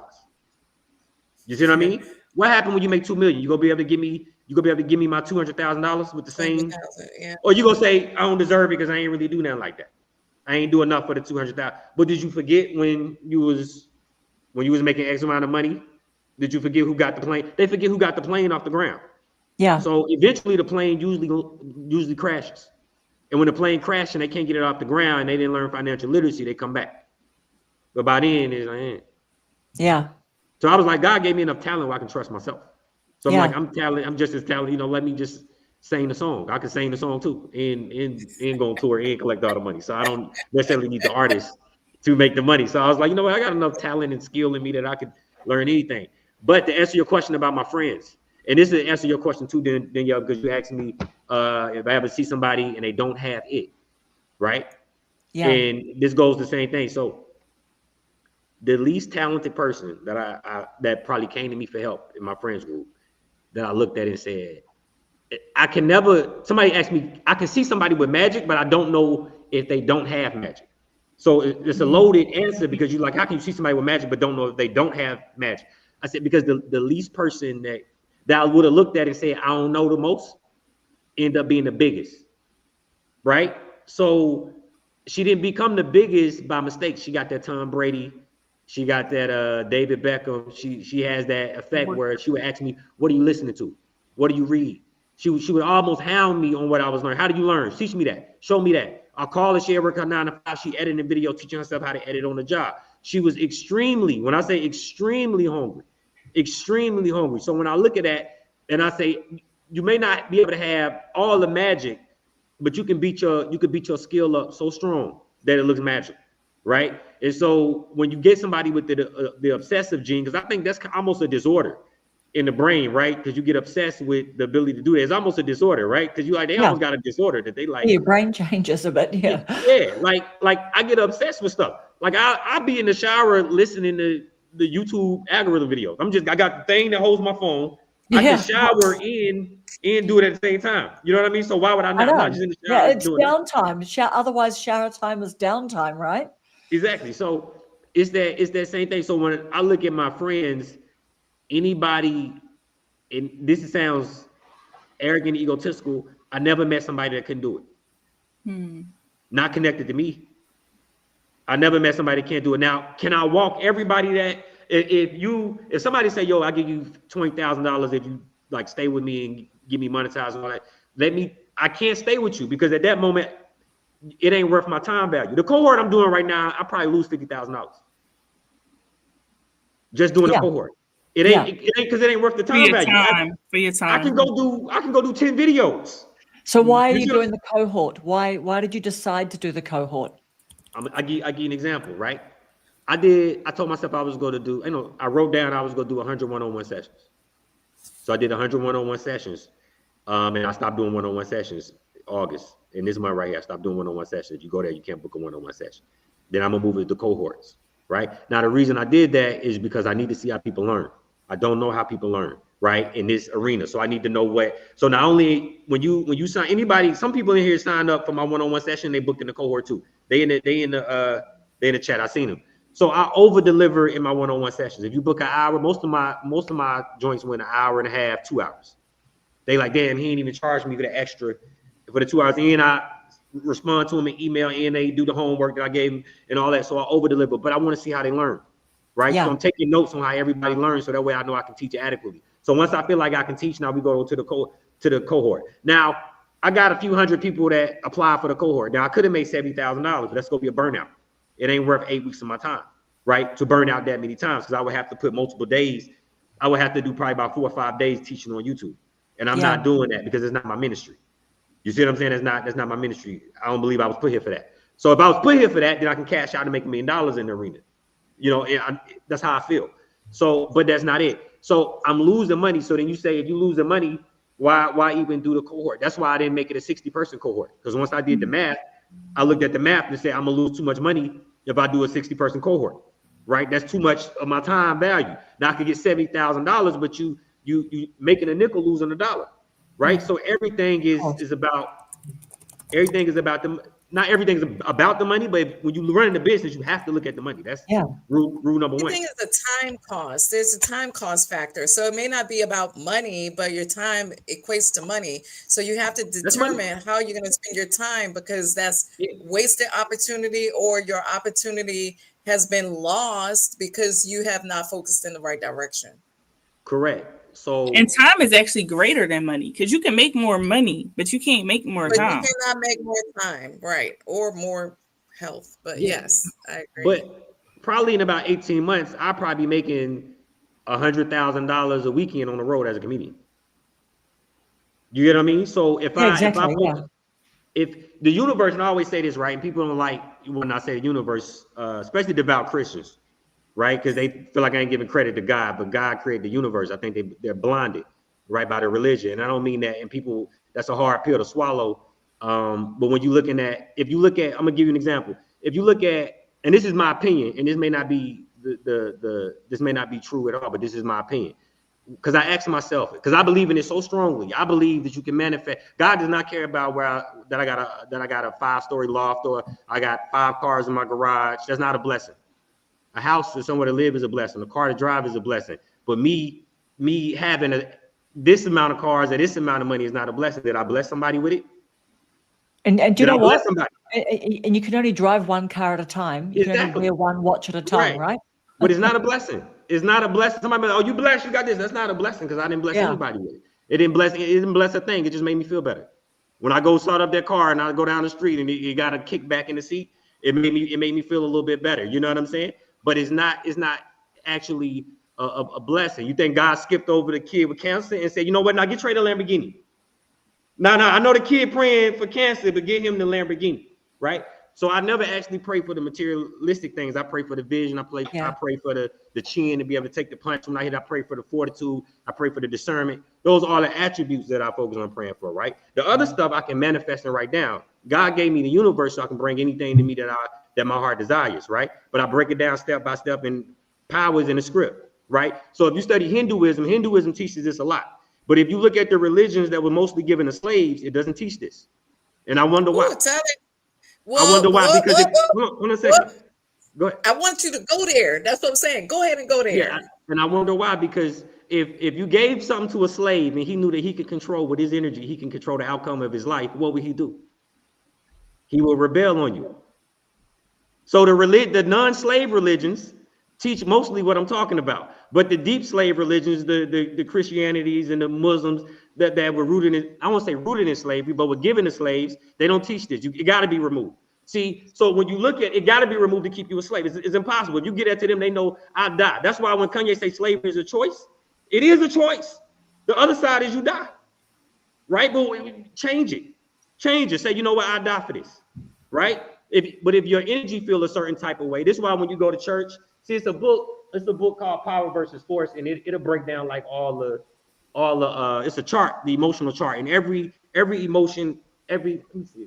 I know have a counterbalance emotion. Is he getting the emotional chart? Like you get the feelings chart there? Yeah. So this is let me find There's it. The feelings wheel. It's the colored chart with the Danielle has the feelings wheel. Listen. Yeah. So it gives you everything that the humans feel and what is how you vibrating, right?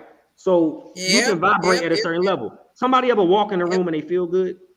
You're like, damn, something about that person, they just feel good. They vibrating at a higher level. Somebody ever walk in the room, they don't say nothing to you, they feel bad, right? Now, this can't be scientifically proven, but you know your feelings is real. Nobody can scientifically prove that you can talk to yourself in your head. You can stop right now and say to everybody, stop for a second and say YouTube in your head. You heard yourself, right? Yeah. How is that possible? Right? How is that possible that you can hear yourself without hearing yourself? Right? But nobody can scientifically prove that you just heard yourself. We have no way of scientific. It's in your head, but we all know we can do it. The conscious observer. It's a conscious observer. The conscious observer is energy. What did it say? Map of consciousness. I've never seen that before. See that. It's the map of conscious. It's the conscious observer, like you just said, right? Oh, that's what I just said. Oh, yeah, I already knew that. Like it's the conscious observer. So it's the map of consciousness, and it tells you everything. It has everything that's written in the neutral, has what's written in the negative. And you know, shame is the lowest feeling a person can feel. Shame, because in the whole it's called Power versus Force. It's a hard read in the beginning. The first 50 pages is gonna make you say it ain't for me. It took me so long to get past the first 50 pages. I almost put it down. But once I got past there, the read picked up. I was like, bro, you could have worked, because he speaks. He didn't dumb the book down at all, right? You remember, I'm kind of slow. You got to dumb it down for me. Who wrote that? Is it Robert Greene? It's not a Robert Greene book, is it? It's not a Robert Greene. That's my man's David Hawkins. Oh, David Hawkins. Oh Lord, here we go. Yeah. Not Stephen Hawkins. Oh David. Lord, So here we go. David Hawkins. why did you pick that book, and why did you persevere up through the first 50 pages? Power. I'm putting it in the chat. So Well, what's the power? It took me a few years to actually read it. Like I didn't. I tried to read like the first 10 pages. Like, nah, this is trip. He tripped. Yeah, exactly. And so then I picked it up again, and then it's hard. Yeah. I put it down, and I picked it back up during COVID, and I was like, let me give it another shot. And then once I gave it another shot, once I gave it another shot, and I was like, oh, this is it right here, because it made me. It is real, in my opinion, right? And so you can control whatever you want to. You can control your emotions. You can control whatever you want, right? So the universe works in vibrations. It does not care about good or evil. It's not that type of thing. So that's why what you put in, you get out. So it doesn't care. So if I tell the universe, if I want to be the biggest comedian in the world, but then I go bring 100 people in to do the cohort, what did I just tell the universe? If all my energy is going to working on the cohort and teaching people on YouTube, but I'm aspiring to be but you don't want to be a comedian. Exactly. So what is the universe gonna give me? No It's success. not gonna No give you either, because we have not defined what you have not. Pause real fast. It's gonna give me. It doesn't give you. It's gonna give you what you do. It's gonna give you exactly what you do. It does not care about what you. It doesn't care about what you want to do. It gives you what you do. So if I teach YouTube and all I do is teach YouTube, it's gonna give me that. It's gonna give me the success in the arena that I'm performing in. It gives you exactly what you do. You tell it what you want, and it gives you what you tell it. You don't verbally tell it. You tell it through the actions. When I write down in these notebooks, and I write down this is vibration.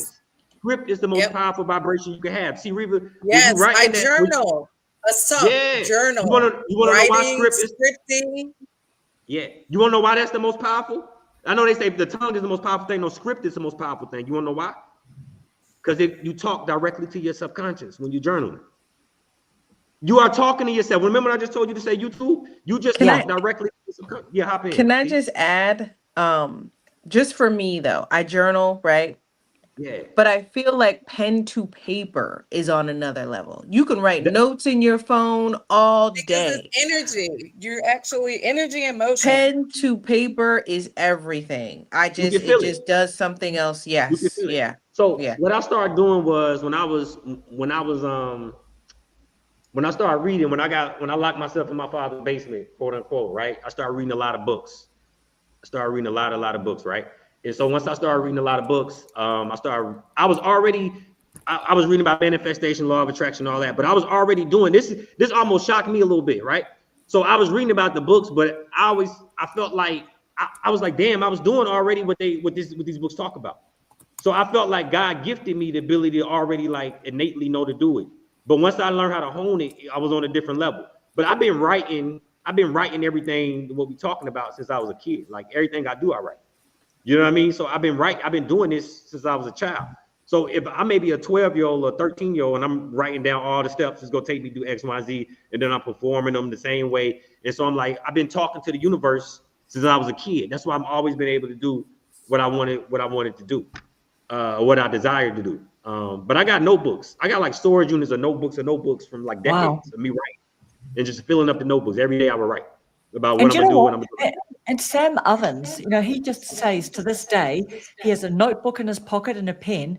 And then he gets sucked into these videos about the Notion templates, and he finds himself like, should I need that Notion template? Like he really gets drawn into but he goes, actually, he just does use a notebook.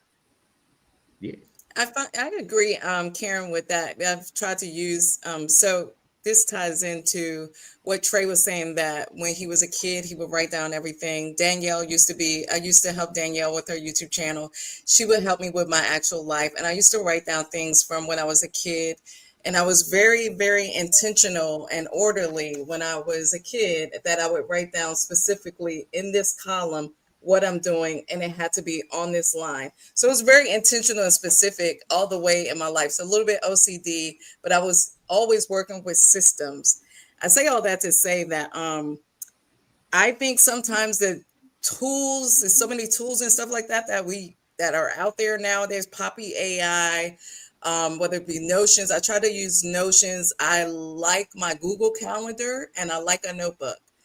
So that's my question to Trey. What do you use as a person, as a creator? I'm not talking about just YouTube.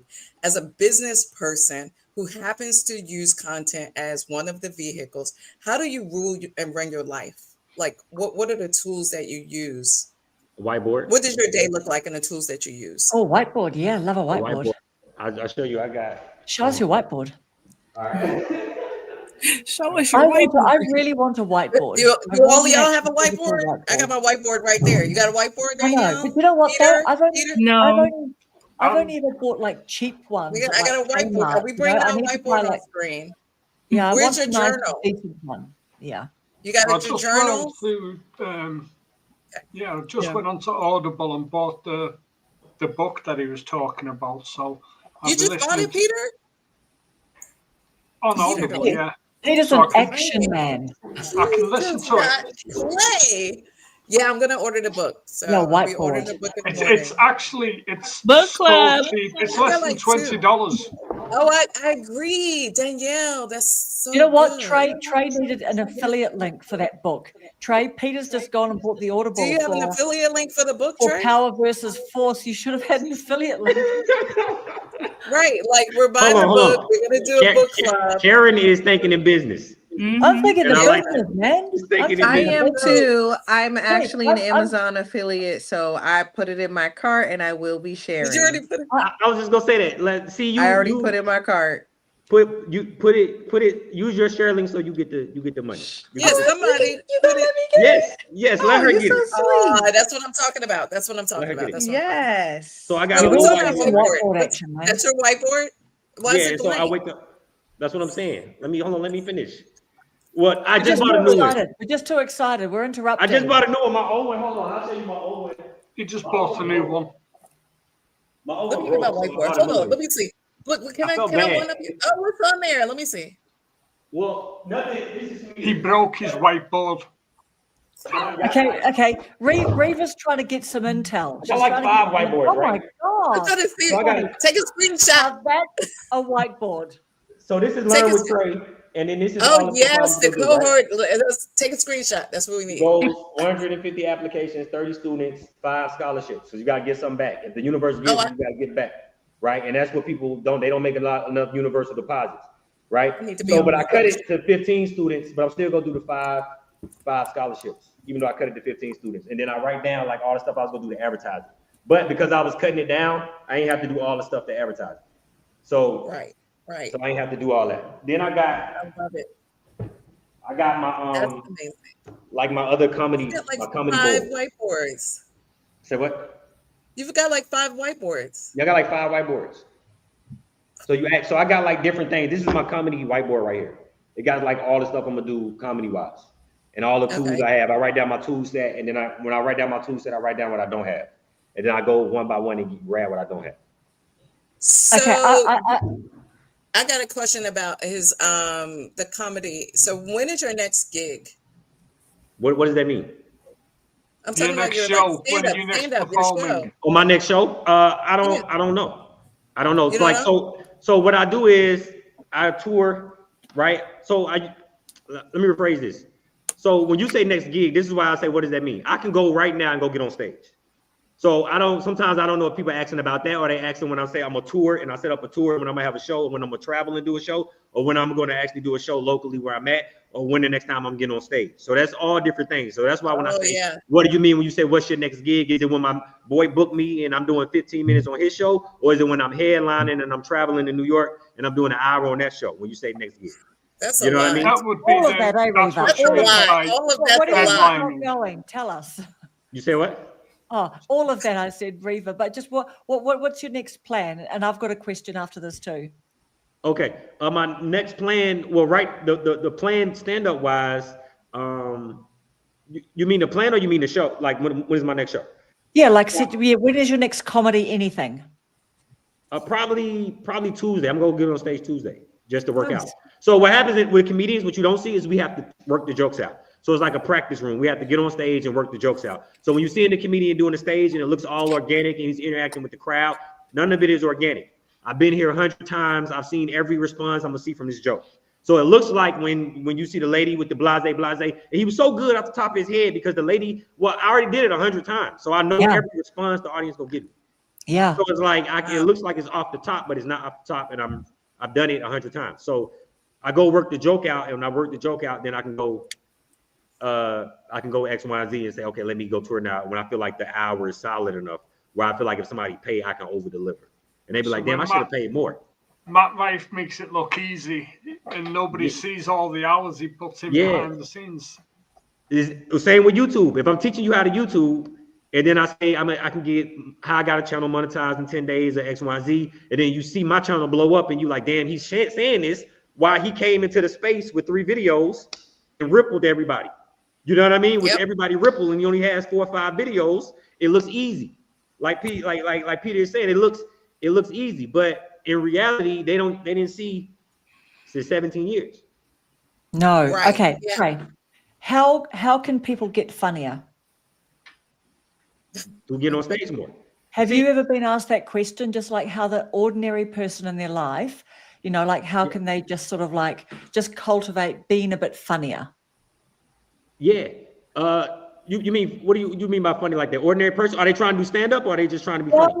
No. Just like, let's say YouTubers, for example, you know, like I hear some people talk about, someone's got a, you know, like Reva's funny, you know, like people have just got a bit of a funny bone. Maybe they've practiced it a lot and do stuff, you know, like what would you advise just to the ordinary person? Because a lot of YouTubers would love to be able to, like, you know, dial up their humor and be a bit funnier in their videos and stuff. You know what I mean? So yeah, but you don't have to be that. Let's say we're talking about YouTubers. How can YouTubers just develop the, you know, the skill of being a bit funnier, you know? It depends on what they're aiming for, right? So sometimes we look at certain tools, and that's not our strong tool. So I always ask people, why are we using that tool? So if I know I'm a humorist, of course I can start off and do a sketch in the middle of me teaching YouTube, because I've been doing sketches for 20 years. You're not gonna be able to out sketch me. So I'm just throwing little snippets of my sketches in my YouTube videos. You're like, damn, be kind of funny, right? But if you're saying how can a person get funnier, they gotta. If you look at my first sketches, they terrible. Like if you go back to 2008 when I was posting sketches on YouTube and I watch them now, I cringe. I'm like, oh, this is terrible. You know what I mean? But that's through years of me doing sketches and time. And you go to now, some people they magically good. That's what I mean by God gave them it in the beginning. They magically good. But in order to, if you're saying, how can I get funnier? That's a skill set. So you can master, say, let me practice on being funny and work on my time. A lot of comedians are not funny in real life.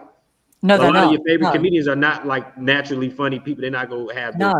Some do though.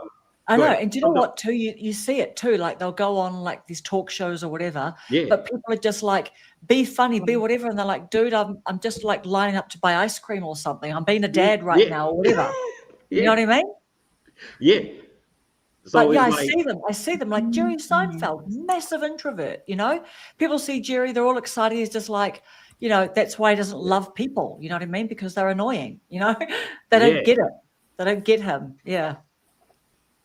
But so like, do you have any tips for people? Like, I don't know, like, for example, one of the things that I think of is like, you know, I like listening to podcasts, and we do have a question actually. Do you have a podcast? No, I don't have a podcast. No, because Krista was asking that. But, you know, like, for example, if you listen to like Kevin Hart, I used to like listening to his podcasts, and then I think he took the focus off doing them and they just repeat now and everything. But, you know, like, I think if you just expose yourself to funny stuff, then you can, I don't know, like, do you have any tips for YouTubers who just want to be a little bit funnier? No. I would say just say the first I don't have. No, that's No, outside of do some sketches and press. So no, funny is a skill set, right? So comedians go on stage 100 times before he can even be funny. Yeah. Most comedians, you can look at a comedian and know how many years they've been doing comedy based off how they perform and how they hold a mic. So it looks like a comedian is naturally 99.9% of comedians aren't naturally able to do that. That is something. That's why most of them are narcissistic. Exactly. Yeah. Most comedians are very narcissist, because you have to be a narcissist to do the profession, because you have to be so trash and so narcissistic that you can overcome your ability to be trash. Yeah. And you know what? And come back and take another risk, because it's risk taking, isn't it? Yeah, but they don't even feel like it's a risk. They feel like, oh, I was funny. But they weren't funny. Like funny, but you don't get me. It's your fault. You gotta it's almost like you gotta have, because narcissists they don't have good awareness, self-awareness, right? Comedians have very great awareness of the world, but they don't have they self-awareness is terrible, right? And I can say this because I'm in the profession. Like when I'm around, like your self-awareness is, how could you not see? Yeah. How could you not see that, right? Yeah. So you got to be able to like bomb and be okay. And they narcissistic enough where they can be bombing and it may hurt them in a split second, but it will wear out quick. They when it comes to the emotion. Can I reframe that question really quickly, just to ask something like the spinoff?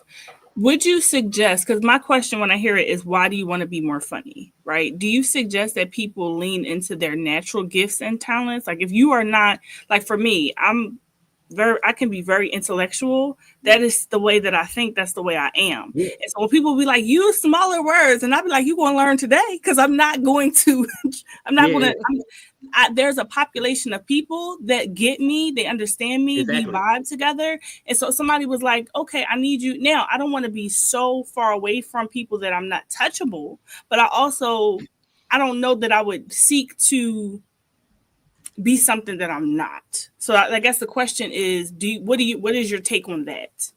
Well, I'm gonna explain. So, Karen, when you're asking the question, you haven't actually phrased the question for yourself. You say people, right? But you asked it 3 times, so I assume that you're talking about you, right? So if you're asking about you, I can give you an answer. But if you're asking about people, you asking me to give a broad. That's why I know. So that's why when you say for people, it's like no, because I don't know what field and what their interaction is. But if you're talking about you specifically, right, I would ask you what's the need. So if it was talking about you specifically, I would go into the need, as Danielle would say, what's the need of being funny? What's the need of being more funny? And then we go into need, and then we fit and we paste the need in. So a minute ago, Danielle, in the very beginning, she had used the word, but I was like, hold on. Hold on. I was literally, I tell you what. Sorry, guys. I'm sorry. I really was just asking. Join me on Sunday for Lexicon Lounge, where we will be going over some words. I have a whole game show. So join me over there. The reason why I asked is because I was just sort of generally asking for the chat, is because this is my personal view. I have got an impression that people value the quality of people being funny, like people appreciate it, and I've even heard Jerry Seinfeld say, like, yeah, I know I'm a big swinging dick, man, because I know what I'm giving you is worth way more than your $100,000 a ticket to come to my show. You know what I mean? Like his tickets are expensive now. So he's like, I know the value of what I'm bringing, and it's way more than what you're paying, right? So I guess the reason why I asked is that I do hear a lot of people say things like, oh, I wish that I could be funny like such and such. Oh, my jokes always fall flat. And I see people make attempts at humor and things like that. So it is something that fascinates me, you know what I mean? And I have read books about it. So I was more just generally saying, as a comedian, do you have any tips for the general population? Like, is there anything that normal people can do to try and just build up their little being funny skill or ability? That's why I was asking. I can answer that. That I do have an answer for. So I can tell you what I do, right? So because I'm an introvert, and I don't have coworkers, right? So I could go 2 weeks without actually being in a room with a person. By mistake, I can go 3 weeks without actually being in the room with a person. So and you got to realize I'm gonna lose my human ability to interact, because the brain's not made to be on an island for that long. You're literally like someone living that RV life, because I saw a video of someone going, I talk to myself because I'm in an RV and I live alone. So you're literally like that guy. You're in the basement, just your own basement. Is exactly right, until I come out. So what I do sometimes is I crack jokes in public. So I catch my time in public. I hold the door open for a lady. Let's say you walking through the door. You kind of far back, but I'm holding the door. You see I'm holding the door open for you. Hurry up. But I'm exactly. You see what I mean? So that's You're killing me. Yeah. Hurry up.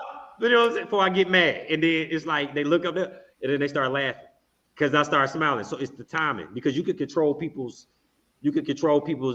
thoughts with your facial expressions.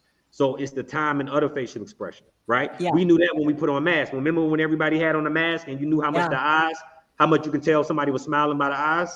And you like, yo, the facial expression is almost an energy just from the eyes up. You can tell when somebody was mad, you can tell when they were smiling. So it's the same way. I work on my time in their restaurants. You know, like last night I was eating at a restaurant and the bartender said, "You okay?" I said, "Nah." And she said, I said, "Oh, you mean about the food?" "Oh yeah, the food straight, the food straight." And then she started laughing because it's like, she's like, "Oh damn, I thought you was at a therapy session." Nah, I'm not. It's not. But that's me working on my timing. You know, Totally right. Somebody may come, I may be eating the food and she said, "You still working?" Not right now, but you know, I'm just in between job situations, but I ain't letting it get me down. You know, it's corny. I'm working on, and she'll start laughing. It's the timing. It's like me working on my timing in real life. So it's like I do that so I can keep my comedic timing going on when I'm not on stage. Like I work out in front of, like, on people doing a daily. Yes, and I think that's what I meant before when I said it's taking a little risk. It's like a little, like, do you know what I mean? And it's just that little, like, in your mind, you might think, oh, I think that this might be funny. Give it a bloody go, man, right? Just say it, right? Because you're not saying something that's going to offend the person. You're just trying to lighten their day a little bit, right? Right. Sometimes they miss. Sometimes I'm yeah. missing for Can that. I say something real quick? Go ahead. That's just on time, because I was gonna say, like, I have the same thing. I'm kind of witty and comedic timing. Like, you have to read the room and kind of know when to take that risk. But the learning curve there is, if you're taking those risks and you're not landing the joke, or you know, the response from the other person repetitively is not, it's not received well, stop doing it. Because people, for me, and sometimes I don't even know, like, it'll just come to my brain, like, whatever's happening, and I'll just say something and they'll just start laughing, like, "Oh my God, you funny as hell." Da, da, da. And I'm like, oh, I just said whatever I said. But if you have to read the people's response, if they feel offended or they didn't laugh or they make a face, stop. The people will tell you, and that'll keep you going. They'll let you know. I was dating a girl, right? And I went to her house to meet her mother. Their last name's Jones. So her mother was upstairs, and then she was like, "Mom, we here." And then her mother's like, I'm coming. And I'm like, "Miss Joe, you sound just like your daughter." But my girl face, right? And her mom didn't hear me, but her mom, I said, "Miss Joe, you sound just like your daughter." Right? So my girl, and when her mom came down the steps, she's like, "What did he say? I ain't hear him." You're sounding just like your daughter when things are going real well. Yeah. So, but the look on my girl's face, like, "Stop, don't do that." You know what I mean? Like, don't do that. That's my mom. So that's my mom. Yeah, so I, you know what I mean? But I said it enough where I knew her mother probably couldn't hear me, but I knew she was gonna hear me. But her mother heard I said something. But mom was like, "What he say? I ain't hear him. What he say?" He ain't say nothing, Mom. You know what I mean? But that's the witty part of just it's like on the fly. But that's my wit speaking out loud, because I only have a half a second to land the joke. Now the joke landed. Exactly. It did land. It just didn't land for my girl. But also you knew just to fire it out real fast, like the timing, right? Like you didn't think about it and then, like, you know, a minute later. Exactly, because it's gone. It's gone. It's gone at that moment. But see how you all laugh because you processed it. I clutched my pearls. I'm so sorry. Her last name was Jones. So it says Trey be thinking of his thoughts he gonna have next week today. That man lives in his head in a good way. Is that somebody that knows you? Yeah. I know Danielle. Danielle used to actually help me write Keisha sketches. She's a good friend. Did she help me write the sketches? She ain't got a channel, but she write your sketches. Oh, okay. She helped me write my Keisha sketches. Wow. So if you get an audience, you call out to your audience to help you. So I called out to my audience to help me, and then I will pay her to help me write. Because once you build an audience, there's somebody in your audience that can help you. Oh, say that again. Build within. Yeah, that's one of your. Listen, Trey, we gotta have a talk, Trey. I gotta call him. I know we've been on here 2 hours. I know y'all. I feel like I just talked our heads off, so I apologize. But all right, so what are some of the tips? Now, I know this is such a broad question, but do you what are some, obviously we've got heaps of YouTubers in our chat, but what are some basic sort of tips that you say to people when they ask you, how can I make my channel better? Because like a bunch of comments have come through. Some people are saying, like I did see one a wee while ago that someone said, since June, I've posted 5 or 6 videos. I haven't had any views. I think I've been doing everything right. What am I doing wrong? Like, do you have any sort of thing at the top of your head? I know those are big, giant questions, but you look for a master, or you look for a grandmaster. Right? You want to look for a grandmaster, but that's a little rare to find. So a grandmaster has to have around 20 years and 50,000 hours, right? A master has to have about we got 10 years or 10,000 hours. You know how it usually goes. Now a master can show you how to do what they do. They master the art of what they do. A grandmaster can show you things that he's not a master of, right? So a grandmaster may not be able to dunk like that, but he know how to get you to dunk like that. It's like Tom Brady would be a grandmaster. Right, Tom Brady does not have physically all the tools, but he can look at somebody that physically has all the tools and be like, look, you can do what I can't do. So let me show you how to do. If I could do that, I would have been out of here. Tom Brady can't run like Michael Vick, but imagine if Tom Brady can run like Michael Vick, it'll probably be the greatest QB. He already the greatest QB we've ever seen, but I'm just giving you a gist of the numbers that he would have would be astronomical. But he can still teach Michael Vick how to use his own tools and tools that Tom Brady never had. So a grandmaster can teach you things that they not necessarily had. So even though I don't have a podcast, I can go with Sydney and show my best friend Sydney how to make his podcast get off the ground, right? But that's 20 years of me, 17 years on YouTube, 20 years of entrepreneurship. I can look at that. So you want to find those. You don't want to find someone that's over-promising you. Over-promising is a sign that he's trying to grift you, right? So that's why you see when Karen, when you say, well, Trey, it's very broad on your thing when it says one-on-one session. Like you almost not promising anything. I almost don't know what I'm gonna get for talking to you, right? You see, I'm never really too salesy. Like I'm never, but I sell out. It's a psychological aspect to that I'm never overly selling. You're not gonna see a bunch of tutorials when you come on my page. You're not gonna see a bunch of reviews. You're not going, hey man, this is what you look at. Take it or leave it. You know what I mean? Over here I was speaking. That was the commercial right there. Over here now I could put 5, 2, 5, and the reviews. Yeah, ain't nothing wrong with that. I ain't saying something's wrong with that. I'm just telling you the aspect that I went in. No. Somebody said this really is a sample of the cohort. So exciting. East T Tree. What's your name? What's that name that you booked the cohort under? So I could, because I don't. So you know the people that's in your cohort, yeah. Yeah, I gotta. Yeah, I know the people. Yeah, so ET Tree, drop it in the chat. Yeah. So that Mahogany Jones. Yeah, I know Mahogany. I think people shocked that I actually can't. Yeah, I know her videos off the top of my head too. Yeah. So like. So it's funny. I was creating or stressing in the middle of the night.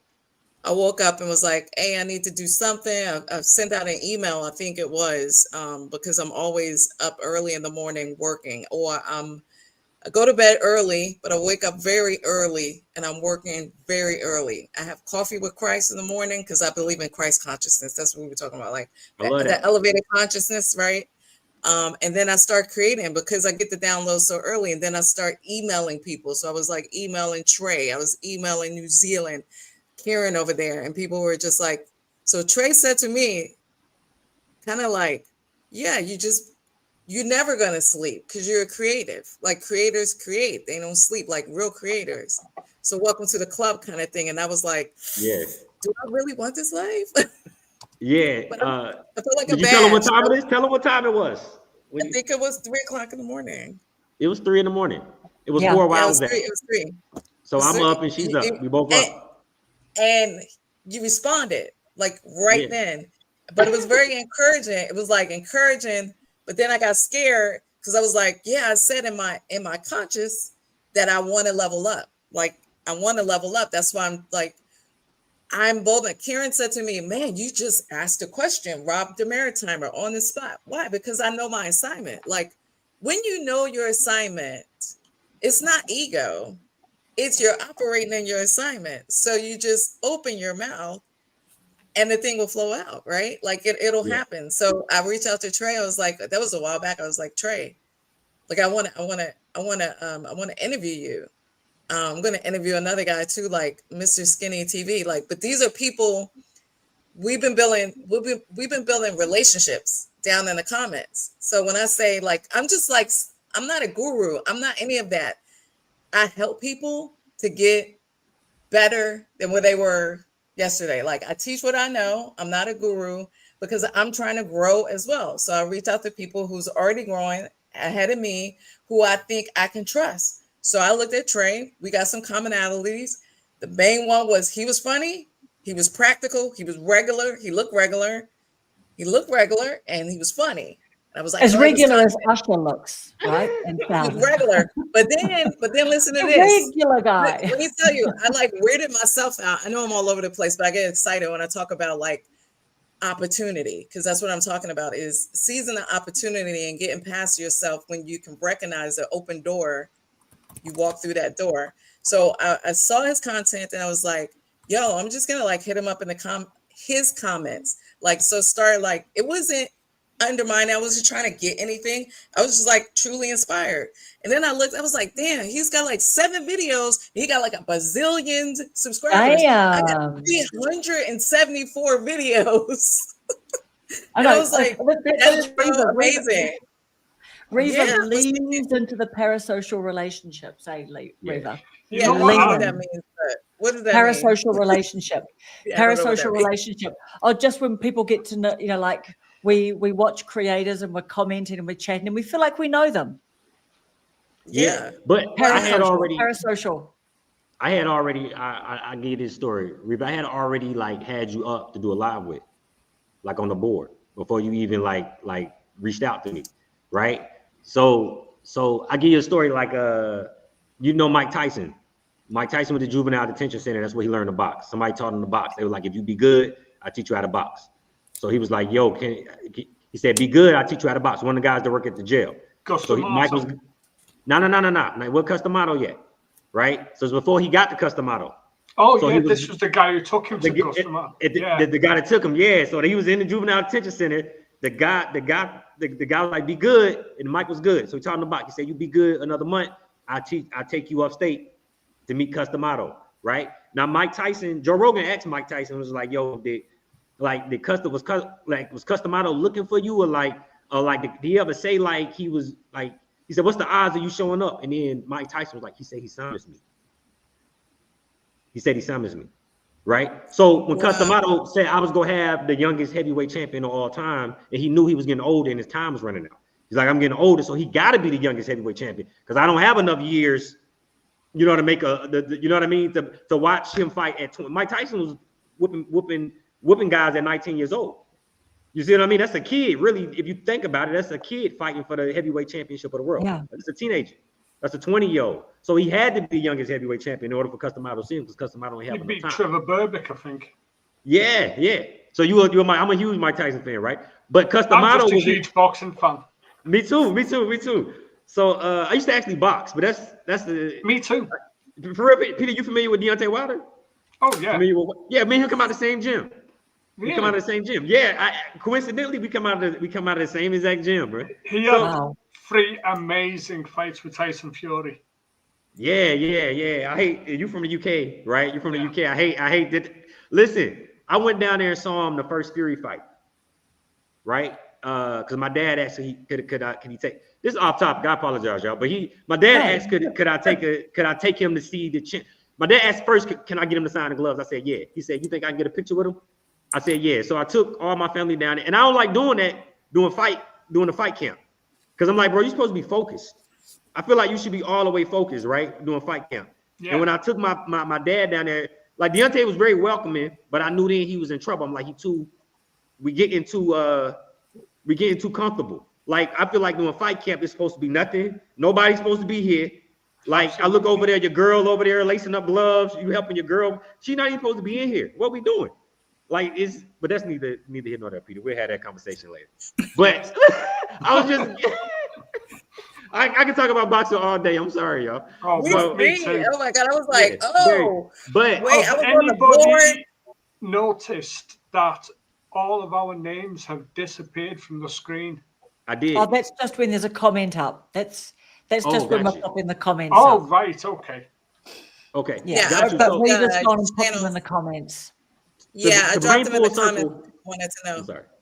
to bring that full circle about the Mike Tyson story, the reason I brought that up is because it goes back to the law of attraction and manifesting, right? So Mike had to be good to meet Customato, and Customato had to be manifest. That's why he felt he summoned Mike, because he been saying, I've been writing it down. And when Mike said when Customato passed, he saw a bunch of books on manifestation and mental aspects and war and law of attraction. Customato had a lot of those books. So that's why when he saw Mike, he knew, he said, okay, this is the one I summoned this kid. This kid just didn't coincidentally, that's how Customato felt. He didn't coincidentally fall. So when I write out everything I'm gonna do with the Learn with Trey, and I put Reva's name and she slides in my email and say, yo, can we do a live? And a piece of me is saying I summons her. You know what I mean? Like she just beat me to the punch. We was already gonna do a live. She just don't know it yet because I already wrote that down. You see, that's why I'm on your channel. I can show her. I actually emailed somebody that was in one of your lives before I even started the channel. And I was like, yo, I'm looking for this, not you Reva. I was looking for this other lady's channel. And I was telling her, I was like, yo, I think Reva like introduced her in her live one time, but I can't think of her name. And I was asking the girl, do you remember her name? It was just random, but I got the email. And then, but that was it. If I got it, let me see if I can pull it up. Hold on. Oh, that's keep talking. Crazy. That's crazy. So like, I'll show you. So while I'm talking about that, I want to talk. So people would start asking me early on in my journey. I say early on, like when I got serious about YouTube, and part of that was I just had to say it because that's what I did. Like I prayed and I manifested, and I said it on my videos. Yeah. Like I said it in the videos. That I manifested that channel, like I manifested the videos, the views and monetization. But like what I always say is like faith without works is dead. So I applied the faith, but then I applied the works of the believing, right? The believing, like Daniel says, sowing the seed was, okay, I did all this work. Like I made a spreadsheet, I did all the math, I did all the statistic analysis of the math that I would need in order to get monetized. And it was never about the money. It was about winning. It was about not wanting to get to that 365-day mark and had to feel like I was hustling backwards because I would have to do another video in order for me to not lose watch hours. So it was never, because I didn't even know about like how much you make on YouTube. It was never about the money because I had no idea. I knew about the $100 threshold, but after that, I didn't know about the money. I didn't know about the potential. I didn't know that. I mean, I would say stuff in my spirit. I would manifest it. I would write down, right? I wrote down, oh my God, let me tell you guys. I wrote down something later and I put it in a video and I said, patience is the key. Oh, it's right here. This was in a video. It said, just this part was in a video. I didn't write this part. This was in one of my earlier videos, just this part, right? I had not filled up this other part, and then I got to this because I was journaling, right? I was journaling, and then I got back to this, and it said, be patient. Guess you guys like, this is so deep right here. Yeah.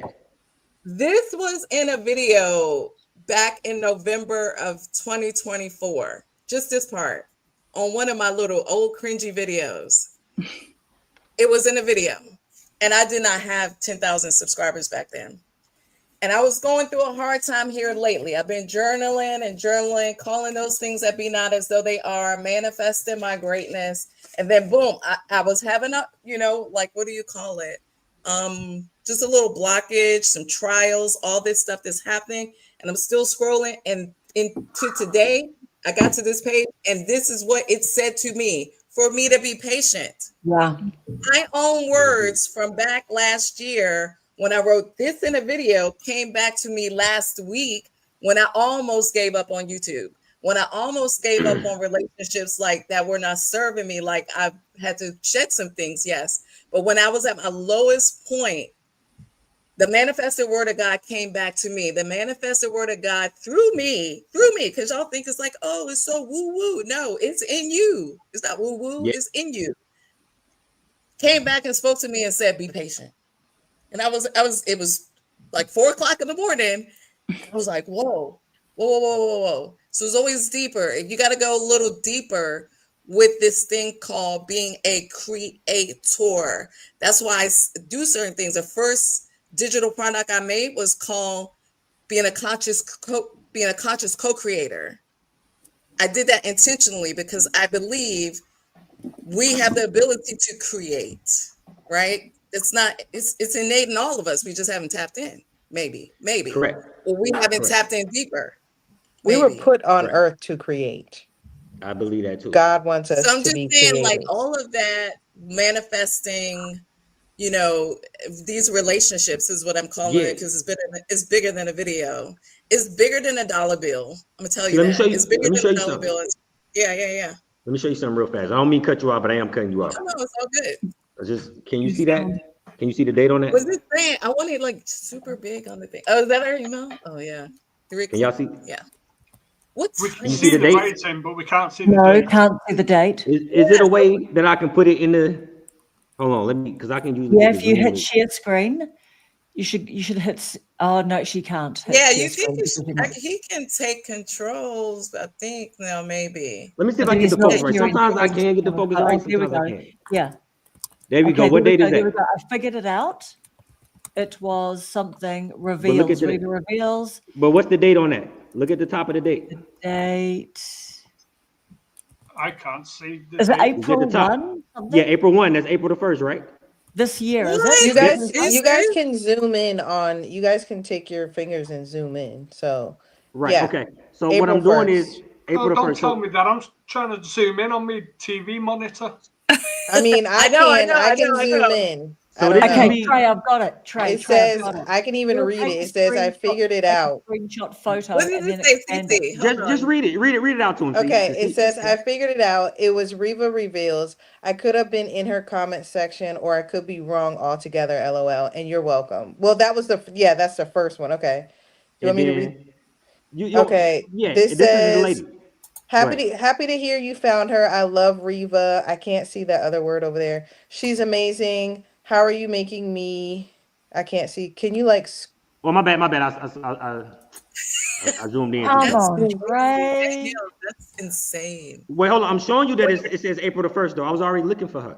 Yeah. So this is me messaging another content creator looking for her before my channel Right. takes off. Right. Right. Love So it. she slides in my email, but I'm Yeah. already looking for Reva. So Reva's like, Yeah. yo, can we? And that's why when I say you already had you on the board. April 1. That's crazy. You see what I'm saying? That's why when I say I already had you on the board, I already summons you to come in.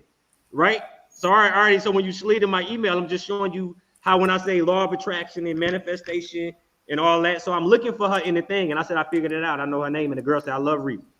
Right. So this is before the channel even takes off. And I'm even telling the girl, right? Look, I'm gonna show you if I could, the bottom one.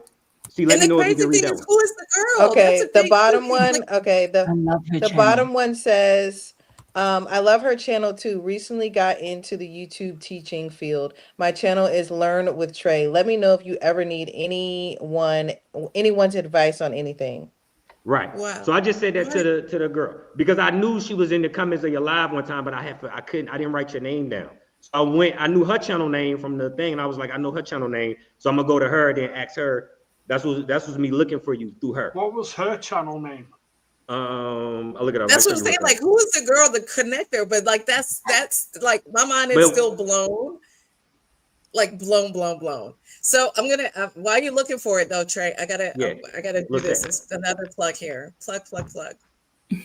So the vision, right, is for as we continue to grow, is for you to be on a stage that will be presented to you at the appointed time, for you to be able to bring more teachings like this to a big community, to a big group, like bring it all. So just think about like what Think Media does, like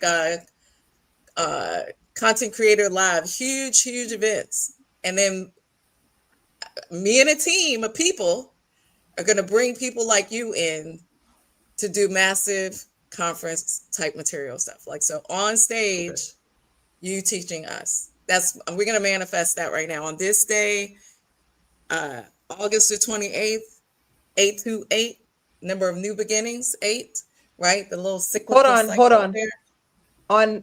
Hold on. Sorry. I just have a DoorDash order and it says that the delivery time is 8:28 and today's 8:28. You're just manifesting and it's almost What? Oh my God. Okay. I'm just saying, I'm all about numbers. And the number 8. We cannot make this stuff up. No, people. we can't. Right. We can't make this up and we can't miss the moment. Right. And So from the it's gonna email to happen. Reva reaching out to me. Facts. Because So all listen, that. you can't make that up. Yeah. It's going to happen. We're going to be bringing all these communities together.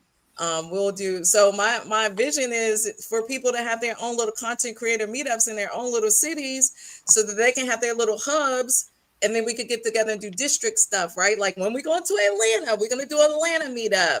We're going to do a Florida meetup. Boop, boop, I'm in Florida. And then we're going to go to New York. Karen and I, we already. Yep. I'm planning a New York we thing will in host December next you, year. right? We'll host you and a couple of bigger folks to come talk to us about not just content, but the business side, right? Like these kind of breakout sessions when you're talking about mind, body content, mind, spirit content, like, because that's breakout sessions. So I'm just planting the seed and manifesting live, because I mean, I just know it works, right? I know faith works when you work it. Faith works when you work it. Because I used to look, so going back to content creation, I used to look at my analytics. I used to look at the bar and I would move the needle. I would look at it and I would see it before I saw it.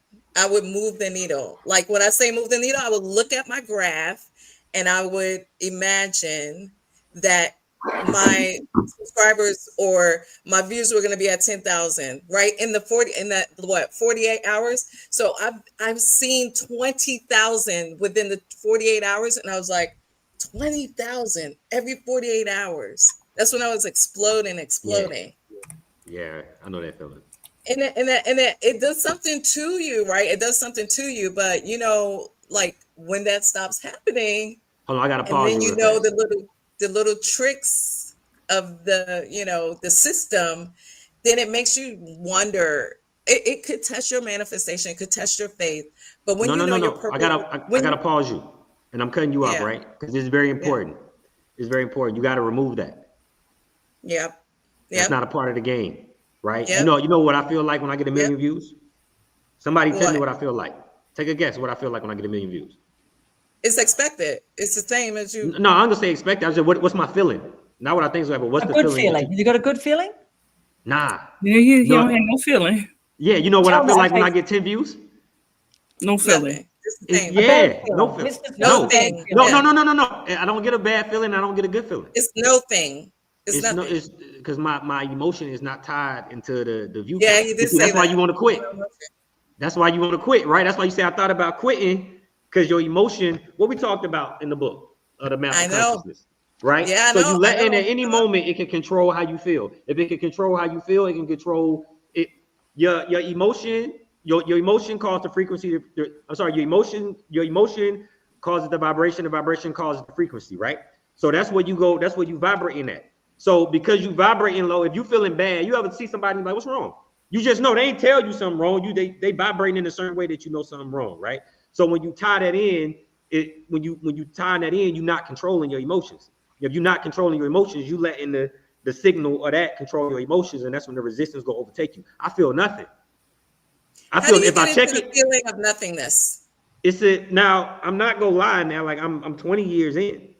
You know what I mean? So of course I'm not gonna lie and say year one I wasn't looking at every comment and looking at everything and doing every, like, I ain't gonna sit here and lie to you and say that wasn't no, like your Facebook, right? With Keisha, your Facebook, right? You were just jamming 2 years down the line. Yeah, it's like I didn't, but it was like, you know what I mean? So the first day I remember when I made $75 though, it did feel a weight off my shoulders when I made $75. The first day I was like, damn, it works. It works because at that moment you know it works. So exactly. So the I can release all the not feeling nothing. You know what I mean? Because I was like, oh, it works. I'm okay. You know, when I did the first show and it sold out on my tour, I was like, it's gonna work. I'm okay. You know what I mean? So, but you don't want to put your emotions into that because that'll control whether you quit or not. If you put your emotions in that. And we've had people, and this is that whole thing about most people quit and stuff, right? Like, it's just an interesting one. Like we have had, like a couple of comments come through where people have said that they've made half a dozen videos, like back in June or something, and no views and things. I mean, what do we say to those people? I mean, obviously they may not have been on before where you were just saying, well, hang on, don't expect fast success because I'm here 17 years later. But what would you say to those people who are disappointed, like 6 videos along and they don't have many views? You got to take the emotion out. You got to take the bush, and it's a difficult thing to do, but that's why you got to connect. That's why I went back to a master or a grand master, because they'll make you feel at ease, right? So I got my friend, when she thought about quitting, she told me, man, I never thought I'd get the 4,000 watch hours in the joint, but now she has 5 million subscribers. She was like, I'm so thankful. It took her 6 months. She was like, I'm so thankful, because if you didn't, like, she's like, I didn't really believe in myself, but I believe that you believe, so it made me believe. So I was like, if he still believes, I can believe through him, and it's making me believe, because if he believed, then I believe, because I know he did it before. So it makes me believe. So that's why when you tie to somebody, sometimes it helps you in that sense. But it's very hard. I wasn't trying to cut Reba off, which I did try to cut her off. So I won't say I didn't. I just wanted to be that's one of the aspects that you got to remove. You got to remove the emotion, which is hard, because you got to be a killer without having emotion. It's like you're a stoic individual. You know, if you notice that when the great athletes get into the zone, it's almost like they feel nothing. Like if you notice, when you look at them, like they dead almost, but they like a dead killer. When you see Tom Brady in the zone, then when it's over with, you see all the feeling come back. When Kobe in the zone, it's like a no feeling. It's like he in a flow state. It's like, because it's like I ain't feeling nothing. So I can control the emotion. If I need to get aggressive, I can get aggressive. At any moment, I can switch my energy, because nothing is controlling my energy but me. So I'm in a flow state of me controlling my energy. But when you feel that way, success will kill you too. I've seen success kill people. So let's say I had a friend that was a student of mine, and I'm just teaching him for free. I walk him through how to do this, how to edit, how to do all this. He probably put up 8 videos and they didn't do good, but he still did them like everything was good. He put a video out, video hit like 100,000, 200,000 views. He all excited. The next video hit 1,000 views. The next one hit 2,000 views. It killed him. He stopped right there. I said his success killed him. Yeah. Because he had no problem putting out video after video when none of them hit. But something about it hitting, he thought he took the weight off his shoulder, right? But it was only the resistance go hit you again. It's a book that's excellent for creators. It's called The War of Art. It's about resistance, The War of Art. And I always say it's a must read. It's very easy read. It's not like Power versus Force. Power versus Force is a hard read. But The War of Art is a very easy read, and it talks about resistance. In my opinion, it's the greatest book on resistance ever written. In my personal opinion. But it talks about that. So the universe is going to hit you with resistance. There's nothing you can do. It's a yin and a yang. So you're going to have to get the resistance. And when you get the resistance, or you go fold. Because the success make you. Reba hit success in the beginning with those early videos she put out. Right? And that's what made her feel good. She thought the weight was, I could do this. I could do this. But then once the resistance started hitting her, she started feeling like, maybe I can't. Maybe it was just, maybe I was a one-off. Maybe I was, then you start feeling that way. Now the emotions controlling you. See, I can look at your channel and know what you feel. That's why I'm explaining how she feel right now, because I know the feeling. You know what I mean? I know the feeling. I literally know the feeling. I'm not just making it up. You literally know the feeling. And I always remember President Obama. I saw an interview with him once where he said, I don't let myself get too high and I don't let myself get too low. You know what I mean? I loved that, because that just sums up that whole YouTuber thing, that if you get some good comments, like, you know, that's why, you know, like good comments. And if you go, oh, wow, I'm just going to like feel all excited about that. You get the bad comment.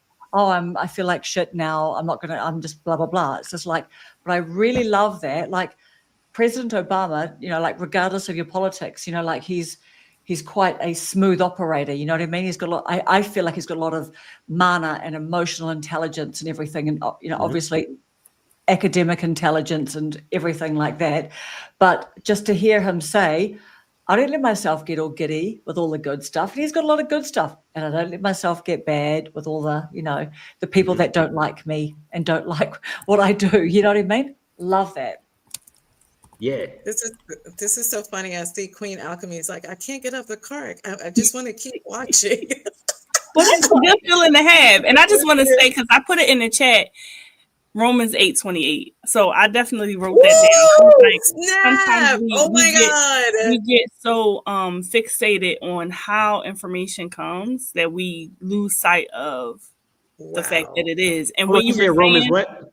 8:28. All things work together for those who love the Lord and are called. But that's the time in the DoorDash time, in the day is date. Yeah, right. Yeah. So, but one thing that you were saying when I heard you talking, like some things just are. And sometimes we forget that whether it's good or bad or indifferent, it's content that just is. And getting to the point that we are accepting what is sometimes helps us take that emotion out of it. Like it just is. Like it's not good or bad. It just is. And so let me just perceive that it is.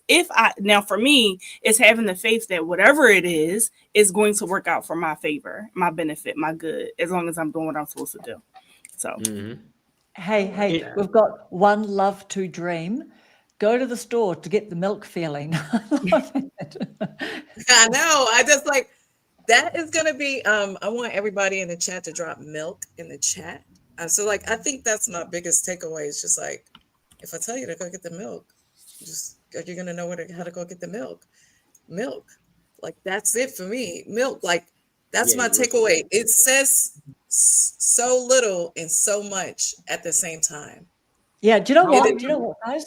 This is going to be, and this is, I've been watching like the Sam Ovens and is it Andrew Kirby who do the Schoolers videos. Yep. But I've been hearing Sam Ovens talk about like when he taught the community, like how to build a community. What I really loved is the bit where he said, what do friend groups have in common? Well, they have shared jokes, you know, like even when Peter calls us the Golden Girls and stuff, you know what I mean? Because he's like, I find myself in a room full of golden girls all like giggling away like geese and stuff. But, you know, thank God he can find humor in that. But guys, this is going to be one of our little shared jokes after this, like milk. You know, go to the store to get the milk and get the milk feeling. And, you know, Romans 8:28 and that date and everything. And I was going to say, but I don't want to like stir the pot or anything, but I was going to say, and traded a DoorDash video, but I didn't say that. Did you do a DoorDash video? Oh my God, that's a whole nother conversation. That means we have to. Was that your first video, Trey, or your second video or something? It was the second one. Yeah, you totally went there. And then I saw a video of hers going, why is everyone obsessed with me? And I'm going, yeah, like Trey, like kicked that off probably. But I saw what was going to happen before it happened. I was like, this not, but I could see it. So in the height of her, I was seeing what I was like, this not. I could see what this is. But that's the thing. But Karen, I just wanted to piggyback off what you said, about the inside joke. Me and my dad have a little inside joke like that. When I was like 4, I asked him, could I get a bird? And he was like, where you go get it from? Like outside. And he was like, yeah, you can have one. Yeah. Yeah, like we was like, you can have, because I was outside playing with my sisters. They older than me. Seen something, they seem to be out there. Yeah, I'm like outside. You know what I mean? Because I was outside playing with my sisters. They older, right? We in the backyard. I'm like, yo, Pops, can I have a bird? He's like, where you gonna get it from? Outside. He's like, yeah, you can have one. So I guess he assumed, you know what I'm saying? Like I was gonna go out there and just try to catch the bird or whatever. But I walked back in the house with a shoebox and he was like, what's that? I was like, it's my bird. He was like, what's in the, I was like, is this a bird in there? I said, yeah, it just, he's like, nah, you can't keep it. I said, why not? You just said I can keep the bird. You just said I can get the bird. I got the impression that if I could get the bird, I can keep the bird. Keep the bird. Right. So he didn't. So what I did was I fed the birds like bread. I took a little piece of bread and I was feeding the birds.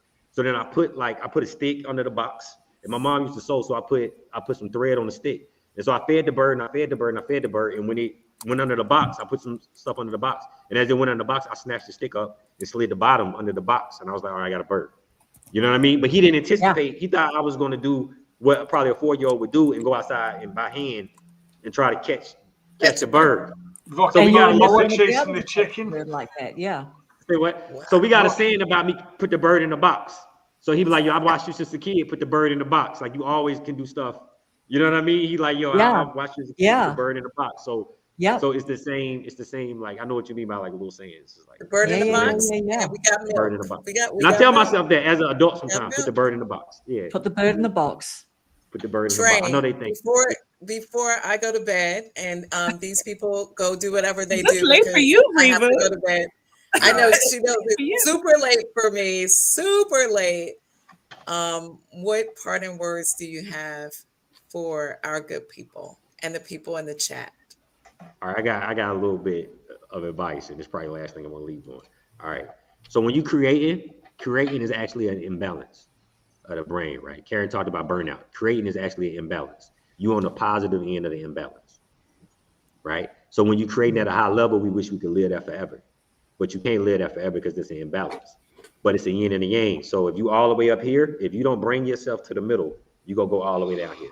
This is why you see when people are highly creative, they go off the scale a lot. When you take the Kanye West and it's like, yo, he tripping, like he going off the scale. He's stuck in the imbalance, right? And you don't ever want to get stuck in the imbalance. So although it feels great to create, you know how you can be up at 3 a.m. and Reba hit me and we was up at 4. I'm already up at 4 in the morning. It's like a drug, eh? Exactly. But Your you mind imbalance. is on drugs. You are. It's manic. You're in a manic, positive. See, if I'm in a manic state and I'm talking about nothing and I'm talking about negative stuff, you're like, yo, he tripping. But if I'm in a manic state and I'm creating and I'm high and I'm positive, you're like, yo, he gifted. You see what I mean? It's the same. It's just different ends of the spectrum. But I'm having an imbalance. But my imbalances allow me to create. That's why you see a lot of creatives at the highest GOAT level. They like not right quite. They may be suicidal. Yeah, people think they're freaks, you know, like Kanye West. He's a freak. You know what I mean? Yeah. He's a freak. Elon Musk is a freak. You know, they having an imbalance. You know what I mean? They having to create. So when they creatively gifted like that, it can be a curse as well if you don't know how to control the man. Overused part of your brain. You overuse exactly. Brain is a muscle, so you have to remember. Hey, I feel extremely good, but I feel too good. Let me come down to the middle. So instead of creating, stop and go to the park. Stop right then and say, you know what? I'm done creating. Get out there. Yeah, I've already created enough. I did 5 hours straight of creating. Let me go to the park and just do nothing. And look at the people. Yep, and tend to the other parts. You should have seen how manic I was last night.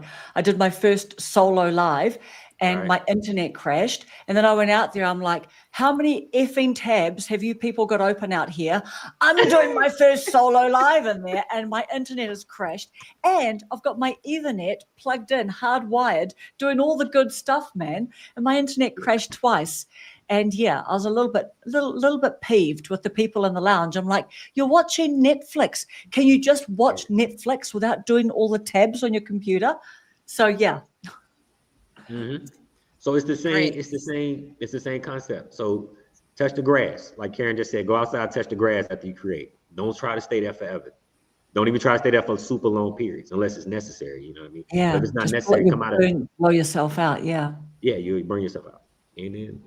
All right. All right. So I want to hear from the group before we leave. C, what you got for us? Apart from some DoorDash, have you got some DoorDash there? Listen, and I'm not a fan of DoorDash. I'm not a fan of ordering food. I cooks around here, but I've been on the live and I didn't want to get off and I got to feed my kids. And I was like, oh yeah, y'all. I kind of forgot about that because the live was so good. So all of that is divine. But I just want to say to Reva first, thank you for inviting me to the live. This was awesome. And Trey, thank you. So many gems you dropped. I mean, all of you had your own gems to drop this whole live. And I believe that we are all here for a purpose. We are all here for a reason. And it just gives me goosebumps. I'm excited to see everyone go wherever they're going in their journey and wherever I can help you guys and whoever else. I will do my best, and the same for you guys. Now that I know what you guys do, I will share your knowledge and your expertise to other people because we are building within, and this is going to be good. I have a great feeling about this group, and I was just happy to be here. I went live on Instagram a couple times. It was a lot going on. So thank you guys. I'm excited. Danielle. Man, I didn't know I was next. So this is one thing I wanted to ask. Love your heart earrings. I love your heart earrings, Danielle. That's so beautiful. One of the things I wanted to ask for the people who are not in the cohort that you are having, right? They didn't get a one-on-one. They didn't have the opportunity. Are you planning anything up and coming? Put my name in the hat. But I'm just saying, is there anything that we can anticipate to get more of this kind of knowledge, content, give back? Karen asked a question and I didn't give her an answer earlier.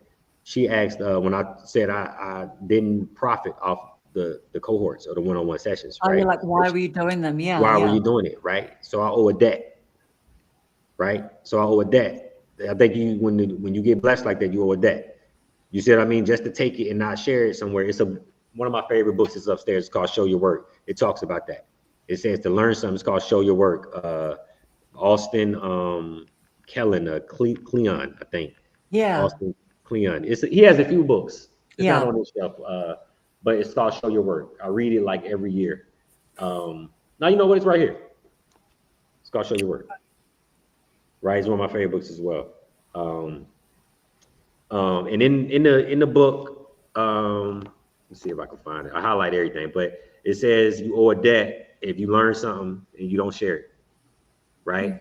So it's kind of like it's one of the things I took in from the book. So because it took me X, Y, and Z to do it, I was like, you know what, let me share it. Now I am conscious too, where it's like, okay, the business side of me is like I can make money on the other end. So Karen may be like, well, why are you doing it? Well, let's say if I do, I can still, at any moment, I can still tap in. Let's say something go bad comedy career. If any moment I can still tap in and say, you know, I know I got the community right here that needs me. You know what I mean? I know for a fact I can go tap in. It's like a bank. It's like a universe bank, right? So although I may take a pay cut now, but I built the bank up so strong. Abundance, that at any moment I can tap into the bank and make a withdrawal because I put in so many deposits. It's like he gave us so many deposits for a low dollar amount. You got to think if I'm teaching you for 8 weeks and I charge you $700, right? I'm giving you almost a college semester for $700 a skill set from somebody that's made X, Y, and Z, that's learned X, Y, and Z, and you learning what I would consider myself a grandmaster in the craft. It's worth $3,000. Somebody may be like, yo, I'll pay you $2,000 this, and I'll be like, nah, I ain't doing it for the money. So I don't even take. Is your cohort $700? Yes. Oh, do you have any spaces left? I can afford $700. Seriously, that's a good price.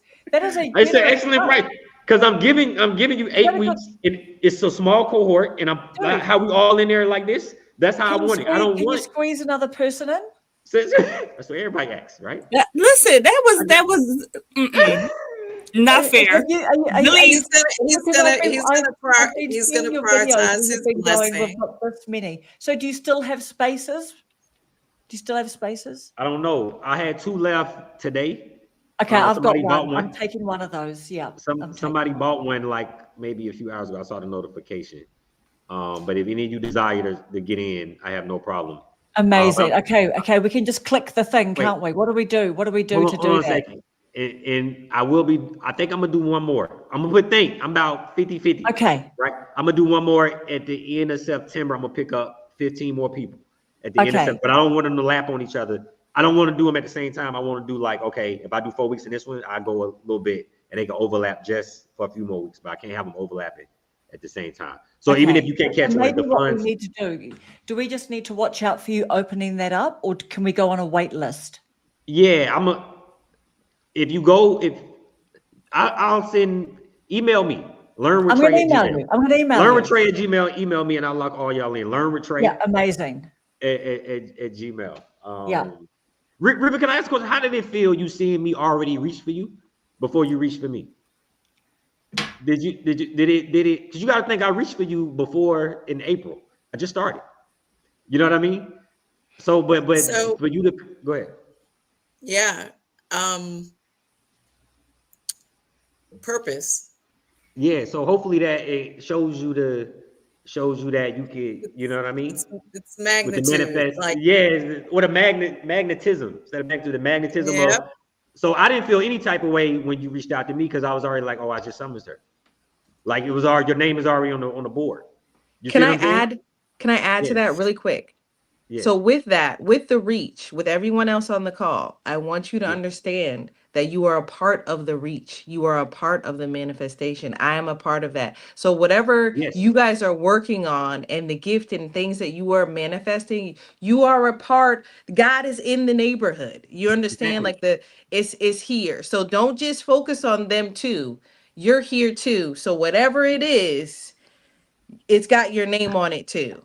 Yeah, it's all one. I'm glad you pointed that out. That out, right? Like everybody that's in the chat, so you asked me that question, Trey. So I think I only use the word purpose and people hear a word.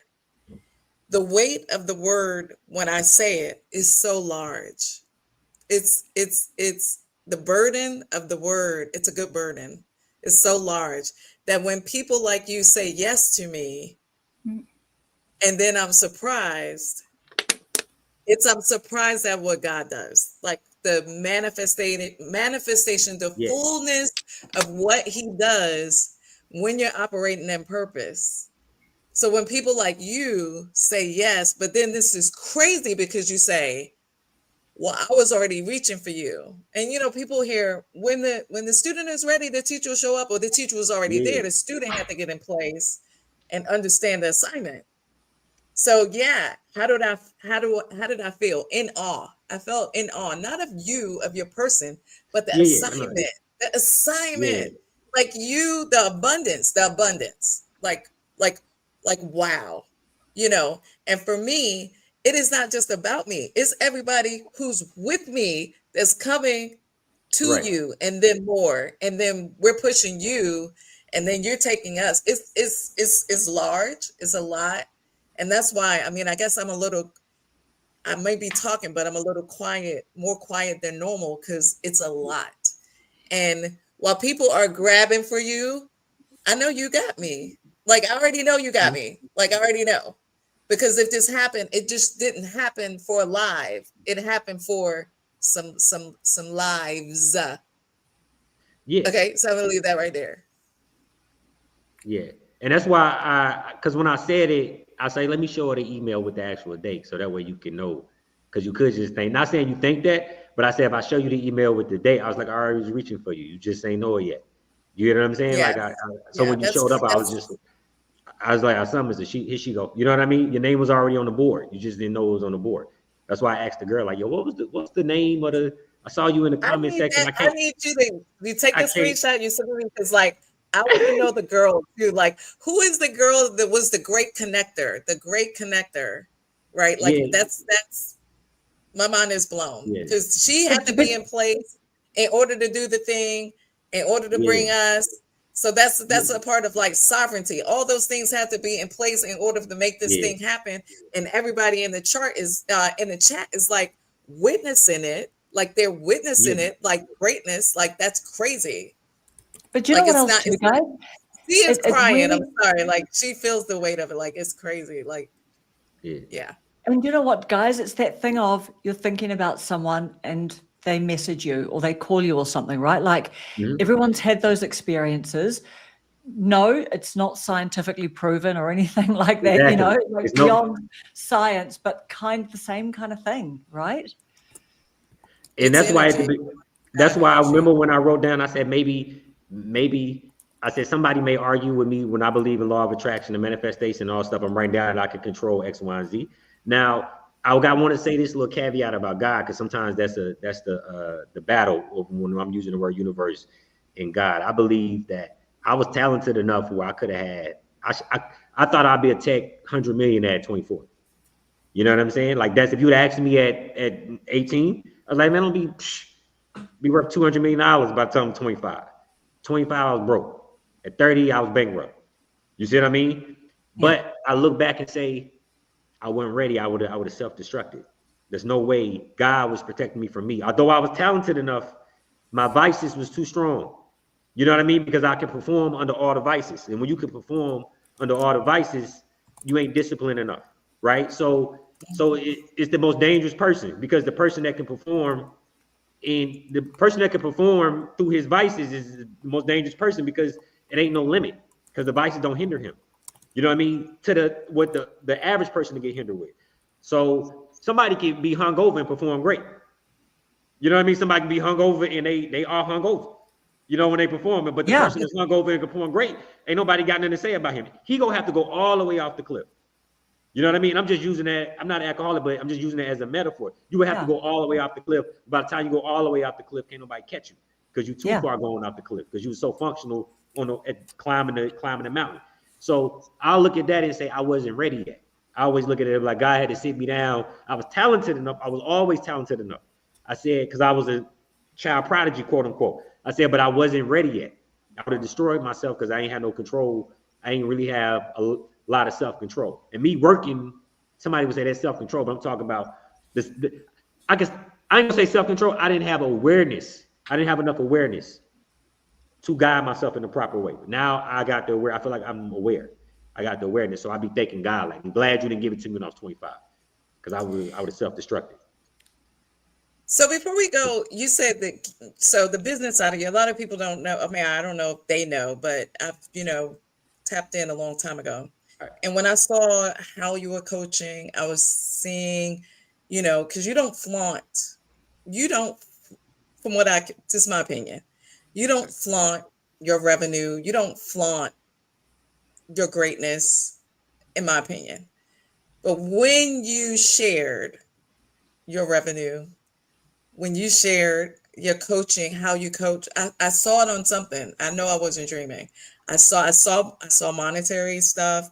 I saw you coaching one of your students. This was female. She was brown skin, and you were coaching her, and she was like, she was making numbers, and she was making money. I mean, because numbers, sometimes don't equate the money. Right. But I was like, what? Like, my mind was blown. Do you want to share any of that for the group who might not be aware of the potential of creating content? I know some of the numbers, just abroad. You don't have to get too specific, but it's you put it out there. I found it. Yeah. Can you share that? What you asked? I'm trying to figure out which one you asked. So you talked about, it was on one of your videos, older videos, like the Facebook monetization, and then you started making money on Facebook, and you made a lot of money on Facebook, and then you showed your YouTube revenue. Was it my YouTube revenue or my Facebook revenue? Do you remember?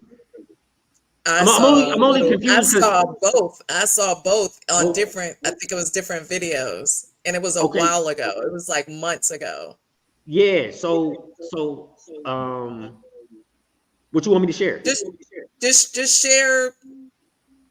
Give some stats. Oh, okay? Oh, you mean the numbers? Like what's possible? Anything is possible. So there is no limit, right? No, I'm about to break it down. I'm about to break it down because I manage talent, so I know from the bottom to the top. That's why I can say anything is possible. So before I do anything, I always ask somebody how much they want to make. Right? How much you trying to make? That's not you can't tell the universe that. You gotta talk to it, right? So I always say you gotta. So do people when you say how much do you want to make? Do people give you like sort of like what their wages or salary amount is, or do they just give a big giant number? Or like do you question them further after they'll give you a number? Like, let's say if someone says, just wait, we're doing an exercise. Karen, relax. We're doing an exercise right now. No, I like Karen. Go ahead. Ask that, Karen. Finish the question. Okay, do you, Karen? Finish the question. Because my thought is if you put a number on it, you limiting it. But go ahead. Yeah. So you're not limited. I'll show you. Okay. Yeah. So if someone says, because I hear this a lot, the reason why I'm asking is because I hear people go, it's really important what you want to make. But then a lot of people do want to make a lot of money. Like, I don't know. Do people know what they want to make? There's a lot of money. There's no such thing as a lot of money. So that's all perspective, because what is a lot of money? I mean, do people just make up, I don't know, like if they give you if they say a number to you, okay, I'll rephrase it. If they say a number to you, do you then ask them another question, or do you go, cool, and then you just move on from that? What do you, so I ask them how much they want to make. You get what you ask for. Yeah, right? So if the person goes, I want to replace my income is $50,000 a year, do you just go, cool, or do you say, why do you want to make that much? Nah, I say, well, what are we going to give to make that much? Okay, cool. That's what I'm trying to figure out. Yes, so good question. Good response. Because let me cut you off, Reba. Go ahead. No, I said good response. Because that's it's what response. To order to receive, you have to give. Right? You cannot, it's to the universal deposit. That's why when Karen said, well, why you do it? Because I'm going to receive back. I never not receive. Right? So I'll show you something. All my merch sells out. Right? When I do, I can show like the puppet merch and my face mask, and all my merch sells out. And somebody may say, yo, man, how you get your merch to sell? Because I buy everybody's stuff. Like when I see somebody selling something, give me two. I don't care if I'm broke. I can have my last $100. You got something for $20, let me get that. Yeah. You know what I mean? So I put in so many, I got a whole trunk of the stuff I buy from people. I don't even wear it. I just buy it. You know what I mean? It's my trunk of deposits. So I always look at it as like deposits. So that girl that I think Reed was talking about, does she have a Mercedes G-Wagon? I don't know which one you're talking about. Yes. So you may have thought it's the girl with the She's Mercedes. my hero. I want one of those. Yeah. I'm going to Like say she that. was I'm going pulling to say in that, six Craig. figures. When I you think it compare was what you six want, I'm going to figures. say G-Wagon. She got a Lamborghini. She's very humble. She got a Lamborghini truck too. Yeah. She got a Yeah. Lamborghini. She's very humble. Wow. She's humble, man. She is. Like, she don't talk Dang about. it. Yeah. She's very This humble. girl, the number my mind very was humble. blown. So I say her subscriber count, but she's so humble, and I like to brag on her because I just like when I say so, I literally mean that. Like, you know what I mean? There's no. I've seen people make $20,000. I've seen people make $50,000. I've seen people make $300,000-$400,000 a month. You know what I'm saying? There's no limit to what you can make. You see what I'm saying? So what's like how she just said 50,000 a month. What you go give that you believe is worth 50,000 a month? You can't cheat the game. You can't cheat how you feel. It knows what you want. I'm trying to pull up my I'll show you how I ask for it. So what I do whenever I start a business, I write down how much money I want to make a month, right? And when I write down how much money I want to make a month, I put down. I call it my contract to the universe, right? It's my manifestation contract. So I put down. Nice. Let me see if I can find one. I got them in the book. See if I can find one for you. So I write down what I'm gonna give. So I may say, it's very important that I find. I know I'm sorry. I just want to show you because it's all good. I want to show you what I do. Now, this could be a whole coincidence, right? I tell everybody that maybe I'm wrong, or maybe I've just been right 20 straight times. You know what I'm saying? But I'm so freakishly right that it's hard for me to be like, I can't control it. I'm not saying God's not in control. I'm saying I can go through the universe and bring, just like Customato said, I summons him. Like I summons him. He wasn't shocked that Tyson, he's like, no, I summons you. Just like Reva, I can not shocked that Reva shows up. You know, nobody ever asked me to get on live and go on live and talk to people and do X, Y, and Z. She came and asked me that. But I had already familiar with her name right here on the board. You see what I mean? So it's not like, it's like, no, I was looking for you already. You just ain't know it yet. And I didn't have it. She had way more subscribers than me when I was looking for her. I probably had 500 views at the time I was looking for her. But is she on the list?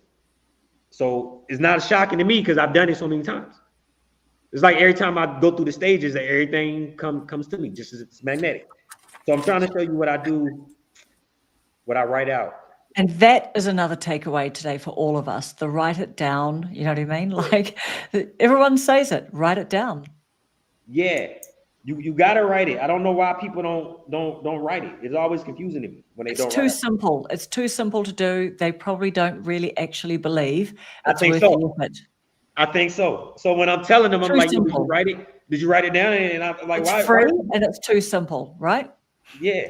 Which makes it hard. Because they look at it got to be more complex than that. But it's going more. They need the Notion template off Etsy, not a free one, a paid one. Listen, it's just. I think if I could add something real quick, I'm still here, you guys. I'm just charging my my iPad.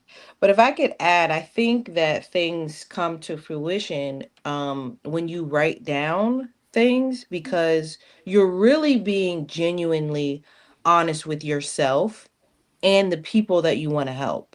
So I feel like people that don't want to take the time to write it down, and I feel like they're skipping a step and they want it a little bit too fast. You have to write it down, know the goals that you want, know what you're going to give to your community or your viewers genuinely. You know what I mean? This is what I can give, so this is the amount of money that I want, or just anything that you write down. That's true to yourself. That's true to the people that you want to help. I feel like, because for me, when I write down, that's really what I want for myself. And that's really what I want for other people. This is how I want to impact these people. This is what I want for myself. Exactly. And when you do that, for some odd reason, I can't find my mission statement. And you know what? Successful people do that. That's what they talk about all the time, right? Successful people can be bothered writing it down. They keep journals. Echo a comment that I seen Hey Roger Dodger said about 20 minutes ago. And it was along the lines of, this isn't like a live stream. This has gone past the live stream. This is now a moment that we are all sharing together. It's more powerful than just a live stream. It's a moment, a connection that we're all blessed to be part of. I agree. I think so, because we'll remember it forever, right? We didn't anticipate sitting here for 3 hours talking to each other. I know. Oh my God. Facts, because I would have been told somebody I gotta go. But yeah, I know. It's so good. Oh my God. We've cried on here. We've done. Do you know what? Hey, we're peeing in bottles over here. Lord have mercy. I was gonna say none of you guys have gotten up. I've gone to the bathroom Reva, twice. hey, I dropped the F-bomb to Reva before we even started. Like the full-out F-bomb. Reva's like, Oh my goodness. Yeah. I'd say at the end of this stream, Reva's just going to break down in emotional wreck. I'm not going to sleep tonight. I know. You know what? Literally, Reva is doing a big long voicemail to us this morning, and hey, today's a special day because she got the thumbs up. She got a like from Mr. Hormozy. Oh, so Trey, Trey. No, we haven't even covered that. Listen, Trey. That's what I said. We're all going places. Little baby me. So I get on school. I'm on school for less than 10 days. And I know you're looking. Trey. I know you're looking, Trey. I feel like Trey's my little big brother. Or whatever. You can talk. I feel it. So listen, so Trey, I get on school for less than 10 days. It's a little paid community, little paid, right? Because I don't like to fleece the people, but I like to over deliver. I give a lot of value, right? So I'm on school, and I make a post on the schoolers community, and Alex Hormozy likes my post, and so then I get comments saying, "Wait, what? Alex liked your post. Like Alex doesn't do that. Like he very rarely does that." And so I took a screenshot once I found that. I thought maybe he does that. They were like, no, he doesn't do that. I'm like, what? You got a like from him? He's not throwing those that means around he read the whole thing. Yeah, that was crazy. So That's crazy, I was like, this right here is so much bigger than like us. It's bigger than us. So yeah, I'm happy about that.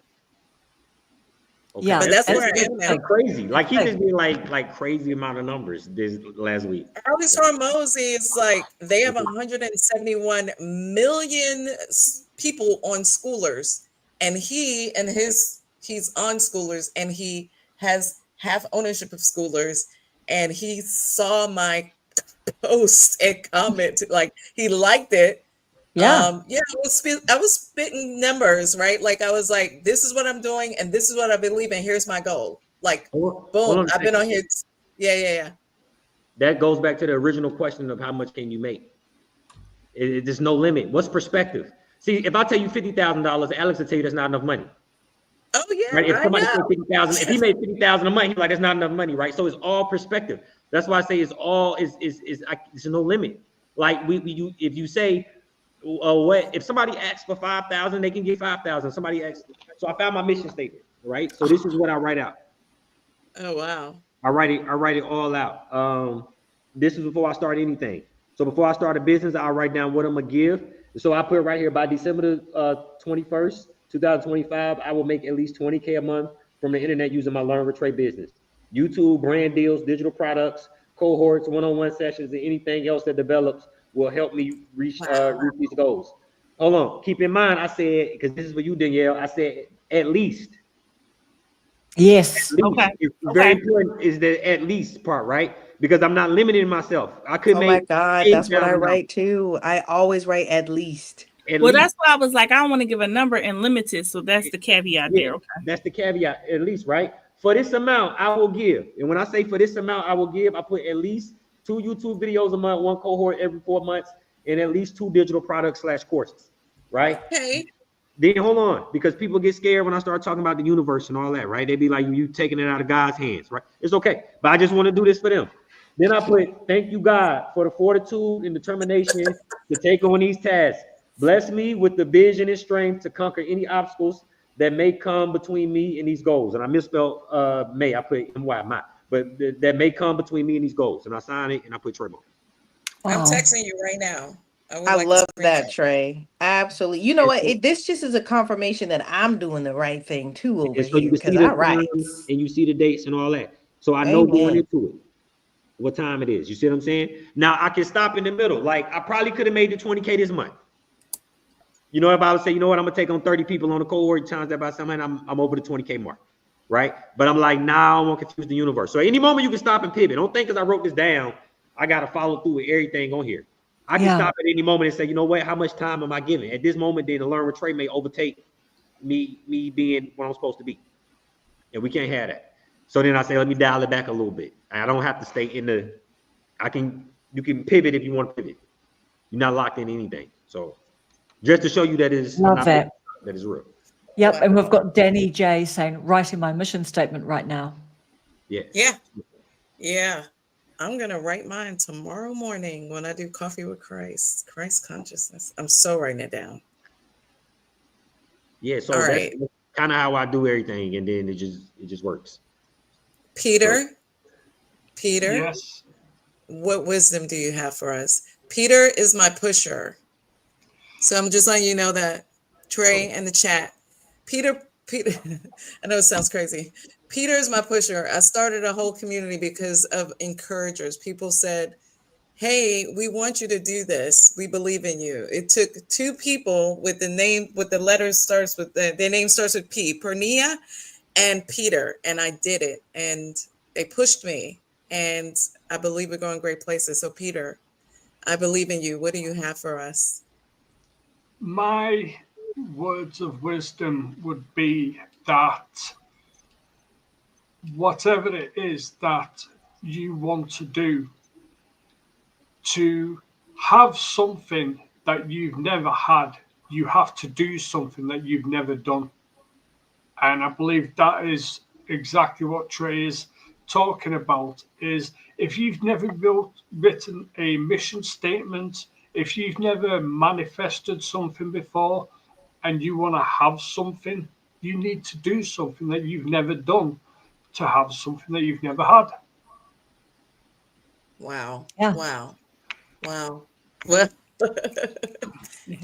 Karen?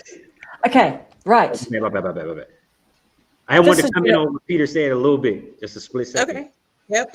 Karen, hold your thought. Peter, I think that's the reason why I love boxing so much. Because boxing was one of those things that when you got two high caliber men, they are both digging to overcome each other. They both are each other's obstacles, right? And it's something in your spirit that when the talent and the skill level match each other to perfection, then we already worked out as good as we can work out. We train as good as we can train. We both are equal. But now it's the little thing in the inside that I got to try to break in you, and you trying to break it in me, and we going down to like the last drop and trying to outwill each other. Now you're starting to talk about Arturo Gatti versus Mickey Ward. Yeah, where you can see it. You can see the moment where he breaks. You know what I mean? You can see the moment where you can see that. They don't know what we're talking about with boxing, Peter. They don't know none of the fighters be naming out. Do you know what? But we're loving it. We're just like, I'm talking about like round 9 in the first fight. Yeah, it's the Castillo versus what's Corrales. Yeah, the Corrales, Castillo versus Corrales, where he spit his mouth. That one. You like and he ain't break knockout in the last round. Yeah, absolutely. Go ahead, I'm sorry, but go ahead. Yeah, we'll catch up on more than that. We'll catch up another time. I love it. We're just excited. We're following the story, and you guys are going, yeah, no breaks. We literally can see it going, yes, we recognize an opponent's eyes, when someone is checking out. All right, guys. Okay. So a few things. This has been a vibe. This has been such a vibe. Everyone in the chat, thank you so much for joining us. And thank you for all of your thoughts and contributions and questions and reflections and everything. So we have been reading them. So thank you for joining us. But this whole thing has been such a vibe. Second, little takeaway, of course, I'm reminded that everything is created twice, isn't it? So it's once in our mind, like with both of you, like Reva and Trey, you just thought about connecting up with each other. You know what I mean? So that's an example, but also just the fact that you know, just write stuff down. So I think that's a massive reminder for myself. So yeah, once in your mind, once in reality. The third thing as well is I'm reminded, and I'm sure other people are reminded too, just to think bigger and dream bigger, you know, like instead of, you know, like ask someone to join you on a live, you know what I mean? When you watch their video, actually make a specific comment so that they actually know that you're like watching and reflecting on what they're talking about. But also just our future meetups. You know, I know we're going to meet up in person. I know we're going to keep on doing fun stuff together. So that's really exciting. The fourth one is definitely, I hope that we can do this again, like in the coming months when it fits people's schedules, because it's been amazing, Trey, and amazing, Reva. And just thank you again. And definitely I'm coming on the next cohort, Trey. So yeah, thank you. You're welcome. That's awesome. That's awesome. I know. So I have the last word since it's my live, and all you guys are still streaming on your channels. So I just want to speak to the chat first. The chat first, we appreciate you for. Without you being here, why would we do this? We would be just having a conversation amongst us friends, but now we have an entire community right in the chat. So I appreciate everybody who came through the chat, everyone who's watching the replay, everyone who will leave a like, everyone who hasn't subscribed yet, who will subscribe, and everyone who will watch all of our future content, not just mine, everyone on the screen, because we really appreciate you. It's bigger than all of us. It is really for a reason, a season, and a purpose, and we got to get beyond just the purpose of a video. I didn't have any of that written down. That was all from my heart and from my spirit. I have 2 words. Before I leave these 2 words, I just want to let you know there will not be any school classes for me this Saturday because it's Labor Day. So we're going to be going into September digital content creation and also AI. And we're going to be bringing back See the Actress, Toby Rich. And we're also going to be talking about UGC, user-generated content. That is when you start leveling up your content and start selling stuff and making money, bigger than a view, bigger than the algorithm. So that's the things that are coming on the school community. If you want to join, it's worth your $9. The price of a Starbucks, the price of a couple of Celsiuses or Celsius, those things that I drink, or the price of 3 Monsters, even when it's 9 o'clock at night. So that's that. The 2 words I have to leave to you tonight from my friend, my brother, my partner, my mentor, now someone who's in the space that I'm trying to go, who's going to bring me along for the ride. And if I'm going, that means you're going. 2 words is manifest milk. Yes. Manifest milk. That's what I have to give. I thank you, Trey, so much. Thank you, everybody, for being here. And Trey, before I hang up and I end this live, milk. It's a great perfume. It's a beautiful perfume. Oh my God, that's crazy. Yeah. That's crazy, yeah. I'm gonna let you have the floor. Let me have the floor. Yes. We're going to tie it all together. Take us out, Trey. Take us out. All right. Shut us down. Just like me and Peter was talking about with boxing and you meet resistance. Teddy Atlas was one of Cus D'Amato's proteges. He trained Mike Tyson too, Teddy Atlas, right? And he trained Mike Tyson for a long time. And he said, you don't know what a fighter is until he meets resistance. You don't know what you got. He said, you don't know what anybody is until you meet resistance, right? You don't know what a doctor is till you don't know you're a doctor until you got that patient laying there and he's about to die. And if you don't cut him open in the next 5 minutes and do exactly what you need to do, he's going to pass. You don't know what you are until you meet resistance. There ain't no textbook for that sometimes. Sometimes you got to feel that way through. So you always go meet with resistance. It's just testing you to see who you are. That's where you go meet yourself. When you meet resistance, I almost get a great feeling when I feel it. You know what I mean? Like me not being able to find that mission statement, it made me mad. I was like, nah, I ain't gonna let it. That's why I stayed there for 5 minutes and I was like, that's resistance. I loved it. That's the resistance. I won't say, nah, I'll show it to y'all later or I'll tell you to I want to show you verbatim. So I was like, you always go meet resistance. And the higher you go, the more resistance you're gonna meet. And that's okay. But that's just a part of the game. So don't ever let it break your spirit. It's trying to see, can you outwill it? And just keep going. You keep going. Like, oh, this resistance, keep going. That's right. And for Right. people who've made 5 videos and they're stressing, dude, that ain't nothing but a peanut. Make 5 more, and then make 5 more. 500 plus. Okay, relax. Are you Okay. at 500 then? You come crying Yes. to us when you make 555 videos, all right? Yeah. Then we're interested. Mike Tyson said everybody has a plan until they get punched in the face. Yeah. You just That's have it. to Yes. keep going no matter I what know. happens. Yeah. All right, Yeah. you guys, I'll see Amazing. you on the YouTube streets. I love See you you on all all. the things. Have a Thank good you night. guys. Love you all as Yes. well. Guys. Thank you. you. Love you, Thank Trey. you. All right. Bye. Thank you guys. It was wonderful. Thanks. Have a good night.